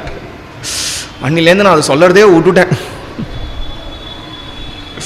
இதெல்லாம் லங்கையில் தான் நடக்கிறது. லங்கையில் இந்த இடம்லாம் இன்னும் இருக்குது. இந்த இடம்லாம் இருக்குது இன்னும். அங்கேருந்து எல்லாரும் ராமர் இருக்கக்கூடிய இடத்துக்கு போனால், ராமர் என்ன ஆச்சு அப்படின்னு கேட்க ஆஞ்சநேய சுவாமி சீத்தை இருக்கக்கூடிய திக்கை நோக்கி விழுந்து சேவிக்கிறார். ராமர் சந்தோஷப்படுறார். சீத்தை கண்டேன் சீத்தையை அப்படின்னு சொல்றார் ஆஞ்சநேயர். ராமபிரான் சந்தோஷப்பட்டு ஆஞ்சநேய சுவாமியை ஆலிங்கனம் பண்ணிக்கிறார். பண்ணிட்ட உடனே எப்படி இங்கேருந்து கிளம்புறது அப்படின்ன உடனே எல்லா உரமும் பறந்து போகுது. ஆஞ்சநேயன் தோள்பட்டையில் ராமர் வரார். எல்லாரும் பறந்து திருப்புல்லானிக்கு வந்துடுறார். திருப்புல்லானிக்கு வந்து ராவணனுடைய கோஷ்டியிலேருந்து விபீஷணன் அங்கேருந்து கிளம்பி விபீஷணன் வந்துடுறார். விபீஷணன் இந்த பக்கம் வந்த உடனே இங்க இருக்கக்கூடிய குரங்குகள்லாம் கல்லுனால அடிக்கிறது, விபீஷணனை சேர்த்துக்கவே கூடாதுன்னு சொல்றது. சுத்தி இருக்கக்கூடியவர்கள் இடத்துல என்ன விஷயம்னு கேட்கிறார். எல்லா குரங்கும் சொல்றது, விபீஷணன் உங்களை சரணாகதி பண்ணியிருக்கான், நாங்கள் சேர்த்துக்க வேண்டாம்னு சொல்றோம். ஒவ்வொருத்தருக்கே ஒவ்வொரு காரணம் கேட்கிறார். ஒவ்வொருத்தர் ஒவ்வொரு காரணம் சொல்றா. கடைசியா ஆஞ்சநேயனை கேட்டா ஆஞ்சநேயன் ஒண்டி சேர்த்துக்கணும்னு சொல்றார். இங்கே சுவாமி பெரியவாச்சான் பிள்ளை, எனக்கு நேரம் இல்லை இருந்தாலும் நான் கிடுகிடுன்னு சொல்றேன். பெரியவாச்சான் பிள்ளை சொன்ன ஒரு விஷயத்த சொல்லிட்டு கிடுகிடுன்னு. பெரியவாச்சான் பிள்ளை ரொம்ப ஒரு நிர்வாகம் பண்றார். சுக்ரீவன் சேர்த்துக்காத, அவன் கெட்டவன் சொல்றானாம். ஆஞ்சநேயர் சேர்த்துக்கோ நல்லவன் சொல்றாராம். ஒரு ராமருக்கு 2 பேரும் முக்கியம். 2 பேரும் முக்கியமா இருக்கிறதுனால 2 பேர் சொன்ன பேச்சும் கேட்கறதா ஆயிடுதான். சொல்றது புரியறதோனோ. அதனால ராமர் ஜட்ஜா என்ன பண்ணாராம், 2 பேர்கிட்டையும் ஒன்னு எடுத்துட்டாராம். 2 விஷயம் 2 பேரும் சொல்லியிருக்கான். கெட்டவன் சேர்த்துக்காதன்னு சொல்றான், நல்லவன் சேர்த்துக்கோன்னு சொல்றான். ராமபிரான் என்ன பண்ணாராம், 2 பேர்கிட்டையும் ஒரு விஷயத்தை எடுத்து கோர்த்து ஒரு ஜட்ஜ்மெண்டா ரிலீஸ் பண்ணிட்டாராம். என்ன சொன்னாராம் ராமர், அவன் கெட்டவனா இருந்தாலும் அவனை நான் சேர்த்துப்பேன் அப்படின்னாராம் ராமபிரான். தோஷோ யத்யபி மித்ரபாவேன சம்பிராப்தம் ந த்யஜேயம் கதஞ்சன, தோஷோ யத்யபி தஸ்ய ஸ்யாத் சதாமேதத் அகர்ஹிதம் அவனிடத்துல அளவு கடந்த தோஷம் இருந்தாலும் பரவாயில்ல, அவனை நான் சேர்த்துப்பேன். சகிருதேவ பிரபன்னாய தவாஸ்மி திஜயாச்சதே அபயம் சர்வபூதேபியோ ததாமியே தத் விரதம் மம. யாராவது ஒருவர் ஒரே ஒரு வாட்டி என்னை பார்த்து ராமா நான் உன்னை சேர்ந்தவன் அப்படின்னு சொன்னா போதும், நான் ஒரு விரதம் வச்சுருக்கேன், அவர்களுக்கு உடனே அபயம் அளிக்கிறது அப்படின்னு உடனே போய் அவனை அழைச்சிண்டு வா அப்படிங்கிறார். விபீஷணனை அழைச்சிண்டு வரா, விபீஷணனுக்கு அபயம் கொடுக்கிறார் பிரபு.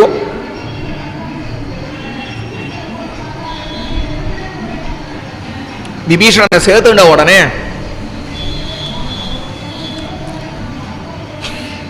விபீஷணனோட ஏழுவரானோம் அப்படிங்கிறார். சுக்ரீவன் ஒரு சகோதரனா சேர்த்துன்றார், விபீஷணனையும் ஒரு சகோதரனா சேர்ந்து 7 சகோதரர்கள் ஆயிடுறார்களாம். ஒரு அணை கட்டுறார்கள். சமுத்திரராஜா சொல்றான், நலனை கொண்டு ஒரு சேத்து ஒரு அணையை கட்டினா நான் தாங்குறேங்கிறான். நலனை கொண்டு ஒரு சேத்து ஒரு அணையை கட்டுறார்கள். இன்னைக்கும் அந்த சேத்து இருக்கு, ராமர் கட்டின சேத்து இன்னைக்கும் இருக்கு. இந்த ராமர் கட்டின அணை நம்ம ராமேஸ்வரம் போனா மே மாசம் ஜூன் மாச காலங்களில் போனோம், அந்த சமுத்திரம் கொஞ்சம் உள்வாங்கித்துனா பார்க்க முடியும் நம்மளால அந்த அணைய. இன்னைக்கு இருக்கு. புத்திசாலிகள் கேட்டுடுவா, ராமர் இன்ஜினியரா ராமர் டாக்டரானா கேட்டுடுவா. ராமாயணம் படிக்காததுதான் காரணம். நேரம் பண்ற ராமர் சும்மா அப்படின்னா ஒன்றும் அணை வந்துடல, பெரிய ரிசர்ச் நடக்கிறது எப்படி இந்த அணையை கட்டலாம் அப்படின்னு. அவர் தன்னுடைய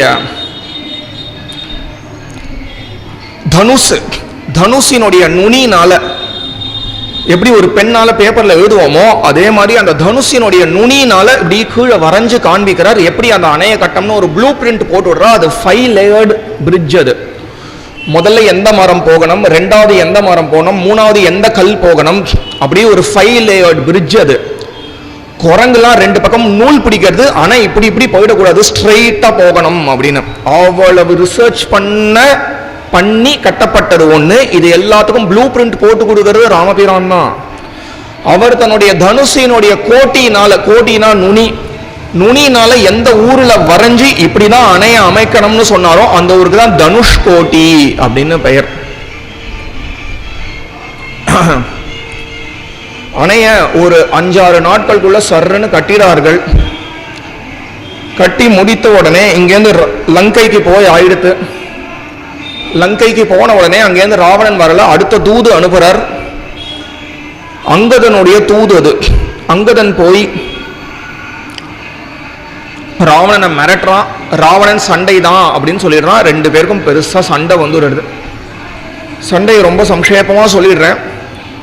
பிரதானமான யுத்தம் ராமருக்கும் இந்திரஜித்துக்கும் நடக்கிறது. இந்திரஜித் நாகபாசம்னு ஒரு அம்பை போட்டுடுறான். பாம்பு வந்து கொத்திடுறது இருக்கக்கூடியவர்கள் எல்லாரையும். அங்கேருந்து கருடன் வரார், எல்லா பாம்பையும் விலக்கிடுறார். அடுத்தது ராமருக்கும் ராவணனுக்கும் பெரிய சண்டை நடக்கிறது. ராவணனை அடிச்சு துவம்சம் பண்ணி இன்று போய் நாளை வான்னு அனுப்பிச்சுடுறார். திருப்பி கும்பகர்ணனுக்கும் ராமருக்கும் சண்டை நடக்கிறது. கும்பகர்ணனை அடிச்சு துவம்சம் பண்ணிடுறார். இந்திரஜித்துக்கும் ராமருக்கும் சண்டை வருது. பிரம்மாஸ்திரத்தை போட்டு விடுறார். பிரம்மாஸ்திரத்தை போட்ட உடனே ராமர் இதுக்கு பிரதி போடக்கூடாதுன்னு கையை கூச்சு வருது. அடிச்ச உடனே இருக்கக்கூடிய எல்லாரும் விழுந்துடுறார்கள். அப்போ ஆஞ்சநேய சுவாமி பறந்து போய் மலையை தூக்கிண்டு வரார். மலையை தூக்கிண்டு வந்த உடனே இருக்கக்கூடியவர்கள் எல்லாரும் எழுந்துன்றார். இப்போ ஒரு கேள்வி வரும், அந்த மலை மேல பட்ட காத்து எல்லாரையும் தானே எழுப்பணும், ராட்சசர்களையும் எழுப்பியிருக்கணுமே. கேள்வி வந்திருக்கா யாருக்காவது? யாருக்குமே வரல. அதனால நான் பதில் சொல்ல போறது இல்லை. ராவணன் என்ன பண்றான், இருக்கக்கூடிய அரக்கர்கள் எண்ணிக்கை எவ்வளவு பேர் போயிருக்கான்னு தெரியக்கூடாது அப்படிங்கிறதுனால அந்த செத்த அரக்கர்கள்னா இழுத்துன்னு கொண்டு போய் சமுத்திரத்துல போட்டுடுவானா. அதனால வானரர்கள் ஒண்டி எழுப்பிடுறார். இந்த அரக்கர்கள் யாருமே எழுந்துக்கல. இந்திரஜித்தோட திருப்பி ஒரு பெரிய சண்டை வருது. இந்திரஜித்துக்கு சக்தி குறைஞ்சிருது. நிக்கும்புலாங்கிற ஒரு குகையில போய் ஆபிச்சார ஹோமங்கள்லாம் பண்றான். அப்ப லக்ஷ்மணனை அனுப்பி 3 நாட்கள் யுத்தம் நடந்து 3 நாட்கள் யுத்தத்தினுடைய கடைசியில லக்ஷ்மணன் இந்திரஜித்தை அடிச்சு வீழ்த்திடுறான்.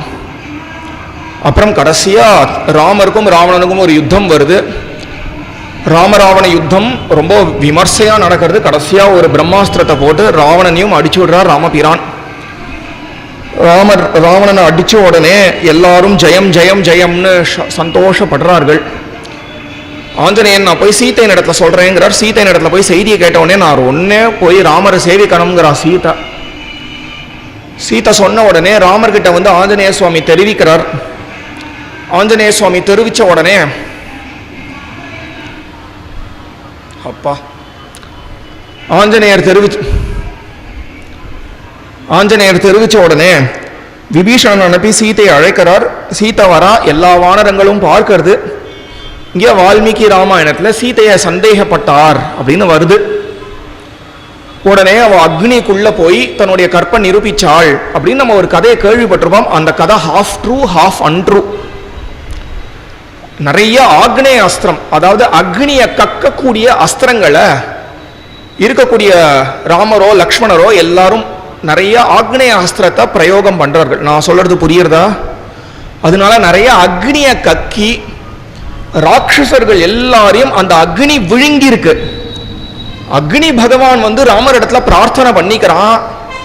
நம்மளே ஏதாவது சாப்பிடக்கூடாது, சாப்பிட்டா வயர் சரியில்லாம போயிடுமோனோ, அதே மாதிரி நிறைய ராட்சசர்களை நான் தின்னுட்டேன், என்னை சுத்தப்படுத்துங்களேன், நான் ரொம்ப அசுத்தமா போயிட்டேன், நான் ரொம்ப அழுக்கா போயிட்டேன், என்னை நீங்க சுத்தப்படுத்துங்கோ அப்படின்னு இருக்கக்கூடிய அக்னி பகவான் வந்து ராமர் இடத்துல பிரார்த்திக்க, ராமர் பார்த்தார், கவலைப்படாத நான் உன்னை சுத்தப்படுத்துறேன் அப்படின்னு சீதையை அக்னிக்குள்ள அனுப்பினது சீத்தை சுத்தமானவள் அப்படின்னு நிரூபணம் பண்ணறதுக்காக இல்ல, அக்னியை சுத்தமாக்கிறதுக்காக.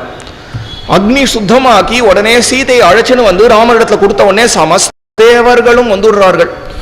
முன்கூட்டியே சொன்னேன், இருக்கக்கூடிய தேவர்கள் எல்லாரையும் பார்த்து ராமர் சொல்றார், நீங்க சாட்சியா நானும் சீத்தையும் சேரணும் அப்படின்னு சொன்னாருன்னு. அதே மாதிரி சமஸ்த தேவர்களும் வந்துடுறார்கள். சீத்தையும் ராமரும் சேர்றா. பிரம்மா வந்து துதி பண்றார். அங்கேருந்து சிவபெருமான் தோன்றார். தசரதரை கூட்டுன்னு வந்துடுறார். தசரதரை விழுந்து சேவிச்சு சொல்றார், 14 வருஷ காலங்கள் பூர்த்தி ஆயிருதுப்பா, நான் உங்ககிட்ட சொன்னேன், நான் 14 வருஷ காலங்கள் பூர்த்தி ஆன உடனே உன்னை பார்ப்பேன்னு. அதே மாதிரிங்கிறார். தசரதர் சீக்கிரமா அயோத்திக்கு போ அப்படிங்கிறார். ராமர் அதற்கு முன்னாடி விபீஷணனுக்கு ஒரு பட்டாபிஷேகம் பண்ணி அங்கேருந்து கிளம்புறார். கிளம்போது விபீஷணன் சொல்றான், இந்த புஷ்ப அதுல நீ போ, சீக்கிரமா அயோத்திக்கு போயிடலாங்கிறா. எல்லாம் அழறது, ராமரை பிரிய முடியாம நானும் உங்க கூட வரேன்னு சொன்னோன்னே எல்லா வானரர்களையும் சேர்த்துண்டு புஷ்பக விமானம் ராமர் சர்ன்னு கிளம்புறார். கிளம்பும் போது மகாபாரத ரீதியா மதுராந்தகத்துல பிளைட் நின்றுட்டு வருது. அதே மாதிரியே ராமாயண ரீதியா வால்மீகி ரீதியா கர்நாடகாவில் அந்த பிளைட் நிக்கிறது. அதுக்கப்புறம் சர்ன்னு போறது பிளைட். போகும்பொழுது பிரயாக்ராஜ்ல பிளைட் நிக்கிறது. பரத்வாஜரை சேவிச்சுட்டு போலாம் அப்படிங்கிறார். பரத்வாஜரை சேவிச்சுட்டு போலாம்னு சொன்னா பரத்வாஜர் சொல்றார், எல்லாரும் சாப்பிட்டுட்டு தான் போனோம் அப்படிங்கிறார். 1,00,000 கோடி குரங்கு வந்திருக்கு. ராமருக்கோ அர்ஜென்சி, ஷஷ்டிக்குள்ள போயிடணும், ஏன்னா அங்க பரதன் காத்துன்னு இருக்கான். இப்போ நம்ம என்ன பண்ணுறது, பரத்வாஜரோ இங்க காக்க வச்சுட்டாரேன்னு ஆஞ்சநேய சுவாமியை அனுப்புறார். ஆஞ்சநேய சுவாமியை அனுப்பி பரதன் இடத்துல இந்த செய்தியை சொல்லு, நான் வந்துட்டே இருக்கேங்கிற செய்தியை சொல்லுன்னு சொல்றார். ஆஞ்சநேய சுவாமியும் போய் சொல்லிடுறார். பரதன் கிட்ட நடந்த கதை எல்லாத்தையும் சொல்லி இங்கே ஒரு குட்டி ராமாயணம் வரும், என்னன்னா நடந்ததுன்னு சொல்றார் ஆஞ்சநேய சுவாமி. சொன்னதை கேட்டு சந்தோஷப்பட்டார். அப்புறம் அங்கேருந்து பிளைட்டை திருப்பி பிடிச்சிட்டு அயோத்திக்கு ராமர் வந்தார். வாதமாமகம் மர்க்கட்டம் விலங்கு மத்தோர் சாதி என்று ஒழிந்தில்லை உகந்து அப்படிங்கிறார் திருமங்கை மன்னன். திருமங்கை ஆழ்வார் இங்க நூத்தனமான ஒரு பாவத்தை சொல்றார். வாத அப்படின்னா வாயுன்னு அர்த்தம். மகன் அப்படின்னுடைய மகன் யாரு? ஆஞ்சநேயன். மர்க்கட்டம் விலங்கு, மர்க்கட்டம்னா குரங்குன்னு அர்த்தம், விலங்கு. அவர் என்ன பண்ணாராம், அங்க பரதன் கிட்ட செய்தியை சொல்லிட்டு திருப்பி இங்க பரத்வாஜருடைய ஆசிரமத்துக்கு வந்துட்டாராம். பரத்வாஜருடைய ஆசிரமத்துக்கு வந்த உடனே பரத்வாஜர் எல்லாரும் சாப்பிட்டுட்டு போனோம்னு சொல்லியிருக்காரோனோ, எல்லாருக்கும் ஒரு இலை போட்டுட்டா. எல்லாருக்கும் ஒரு இலை போட்ட உடனே எல்லாரும் சாப்பிட ஆரம்பிக்க போறா. ராமர் தனியா ஒரு அறையில உட்காந்துட்டு அவருக்கும் இலை போட்ட ஆயிடுத்து. அதற்குள்ள பிரபு பரதன் கிட்ட அந்த செய்தி போயிடுத்தான்னு தெரிஞ்சுக்கணும்னு ஆசைப்படுவாரேன்னு சர்ன்னு ஓடுறார் ஆஞ்சநேயன். போய் அவரிடத்துல செய்தி சொல்லலாங்கிறதுக்கும் முன்னாடி ராமபிரானுக்கு எல்லை போட்டு சாப்பிட ஆரம்பிக்கிறார். ஷோ, ராமர் சாப்பிடுறத நம்மலாம் பார்க்க கூடாதே அப்படின்னு அந்த வழியா வந்து ஆஞ்சநேயர் திரும்பி ஓடுறார். ராமர் பார்த்துட்டார், ஆஞ்சநேயா அப்படிங்கிறார். ஆஞ்சநேயன் வாசல் ஒன்னும் இல்ல சுவாமி, அடியேன் ஒன்னும் இல்ல. என்ன ஆஞ்சநேயா, என்ன விஷயம்? ஒன்னும் இல்ல, பரதன் கிட்ட செய்தியை சொல்லிட்டேன், பரதன் தேவரீருக்காக காத்துட்டு இருக்கான். அது சரி, உள்ள வா. உள்ள நான் வரக்கூடாது, உள்ள வான்னு சொல்றேன். ஆஞ்சநேயன் தலையை குனிஞ்சு உள்ள வரார். உள்ள வந்தாங்க, எல்லாம் போட்டிருக்கு ராமருக்கு. பிரபு ஒரு கை தட்டினார், இன்னொரு எல்லாம் ஆஞ்சநேயனுக்கு அப்படின்னார். ஆஞ்சநேயனா பக்கத்துல உட்காத்தி வச்சுட்டு சாப்பிடணும்னு ஆசையாம்.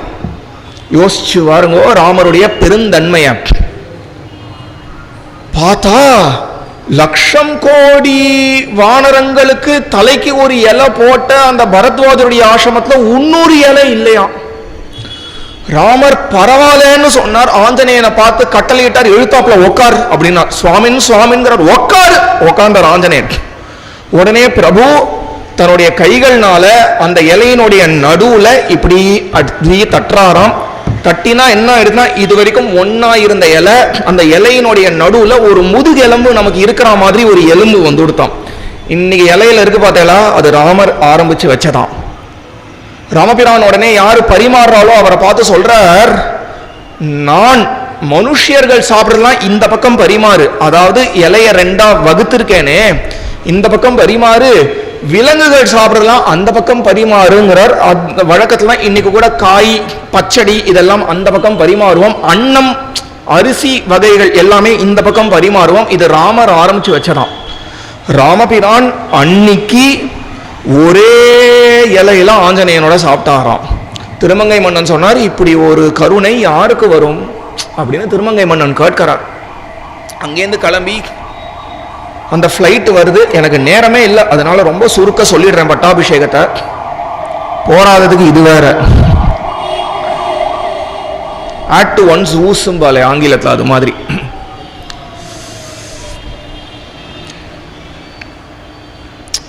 இந்த மேனிஃபெஸ்டேஷன் டெக்னிக்னா நிறைய சொல்லுவா. யூனிவர்ஸ் இஸ் கன்ஸ்பைரிங் ஃபார் யூன்னா சொல்லுவா. இன்னைக்கு universe is totally conspiring against me. Ramapiran ஃப்ளைட்ல வரார். அயோத்தியில் இருக்கக்கூடிய மொத்த ஜனங்களும் காத்துட்டு இருக்கா. அப்போ நந்தி கிராமத்துக்கு போயிடுறார் ராமர். ஏன்னா ராஜாவினுடைய உத்தரவு இல்லாம நகரத்துக்குள்ள வரக்கூடாதாம். நந்தி கிராமத்துக்கு வந்து இறங்கின உடனே பரதன் அங்க காத்துட்டு இருக்கான். தன்னுடைய பாதுகைகளை தலையில வச்சுட்டு ராமருக்கு சமர்ப்பிக்கிறான். அந்த பாதுகைகளுக்கு ஒரு சின்ன ஒரு அர்ச்சனை பண்ணி அந்த பாதுகையை பிரபு ஸ்ரீராமர் ஸ்வீகரிச்சுட்டார். ஸ்வீகரிச்சின உடனே பரதன் பலவிதமா பிரார்த்தனை பண்ணிக்கிறான். பலவிதமா பிரார்த்தனை பண்ணி நீ தான் அந்த ராஜ்யத்தை ஏத்துக்கணும் அப்படின்னு ஒரு பிரார்த்தனை பண்றான்.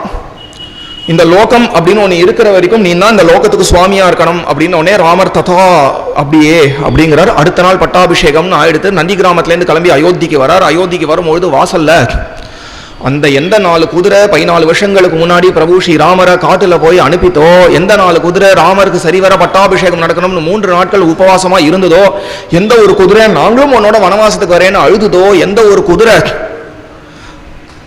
ராமருக்காக தன்னைத்தானே அலங்கரிச்சுட்டு அன்னைக்கு பட்டாபிஷேகத்தை வந்தோ, அதே 4 குதிரை நாள் கணக்கெல்லாம் வச்சுண்டு கரெக்டா 14 வருஷ காலங்கள் கழிச்சு வரேன்னு பிரபு சொல்லியிருக்கார். 14 வருஷ காலங்கள் ஆயிடுத்துன்னு தானே 4 பேரை தன்னைத்தானே அலங்கரிச்சுண்டு கரெக்டா அயோத்தியினுடைய எல்லைக்கு வர பிரபு ஸ்ரீராமர் வர அந்த குதிரையினுடைய முதுகுல ஒரு தட்டிண்டு அந்த பல்லாக் அந்த ஒரு ரத்தத்து மேல பிரபு ஸ்ரீராமர் ஜம்முனி எழுந்து அருளினார். பரதனே ஓட்ட ஆரம்பிக்கிறான். ஒன்னொன்னா நடக்கிறது. அயோத்திக்குள்ள வந்து வசிஷ்டர் இன்னைக்கு பட்டாபிஷேகம்ங்கிறார். விசேஷமா ஸ்தானங்கள்லாம் பண்ணிக்கிறான். முதல்ல பரதன், சத்ருக்னன், லக்ஷ்மணன் அவ எல்லாரும் தலையில இருக்கக்கூடிய ஜட்டைய கலைஞ்சிண்டு மான் தோல் மறுவுரினா கலைஞ்சினதுக்கு அப்புறம் 4ஆவதா ராமர் கலைஞ்சுக்கிறாராம்.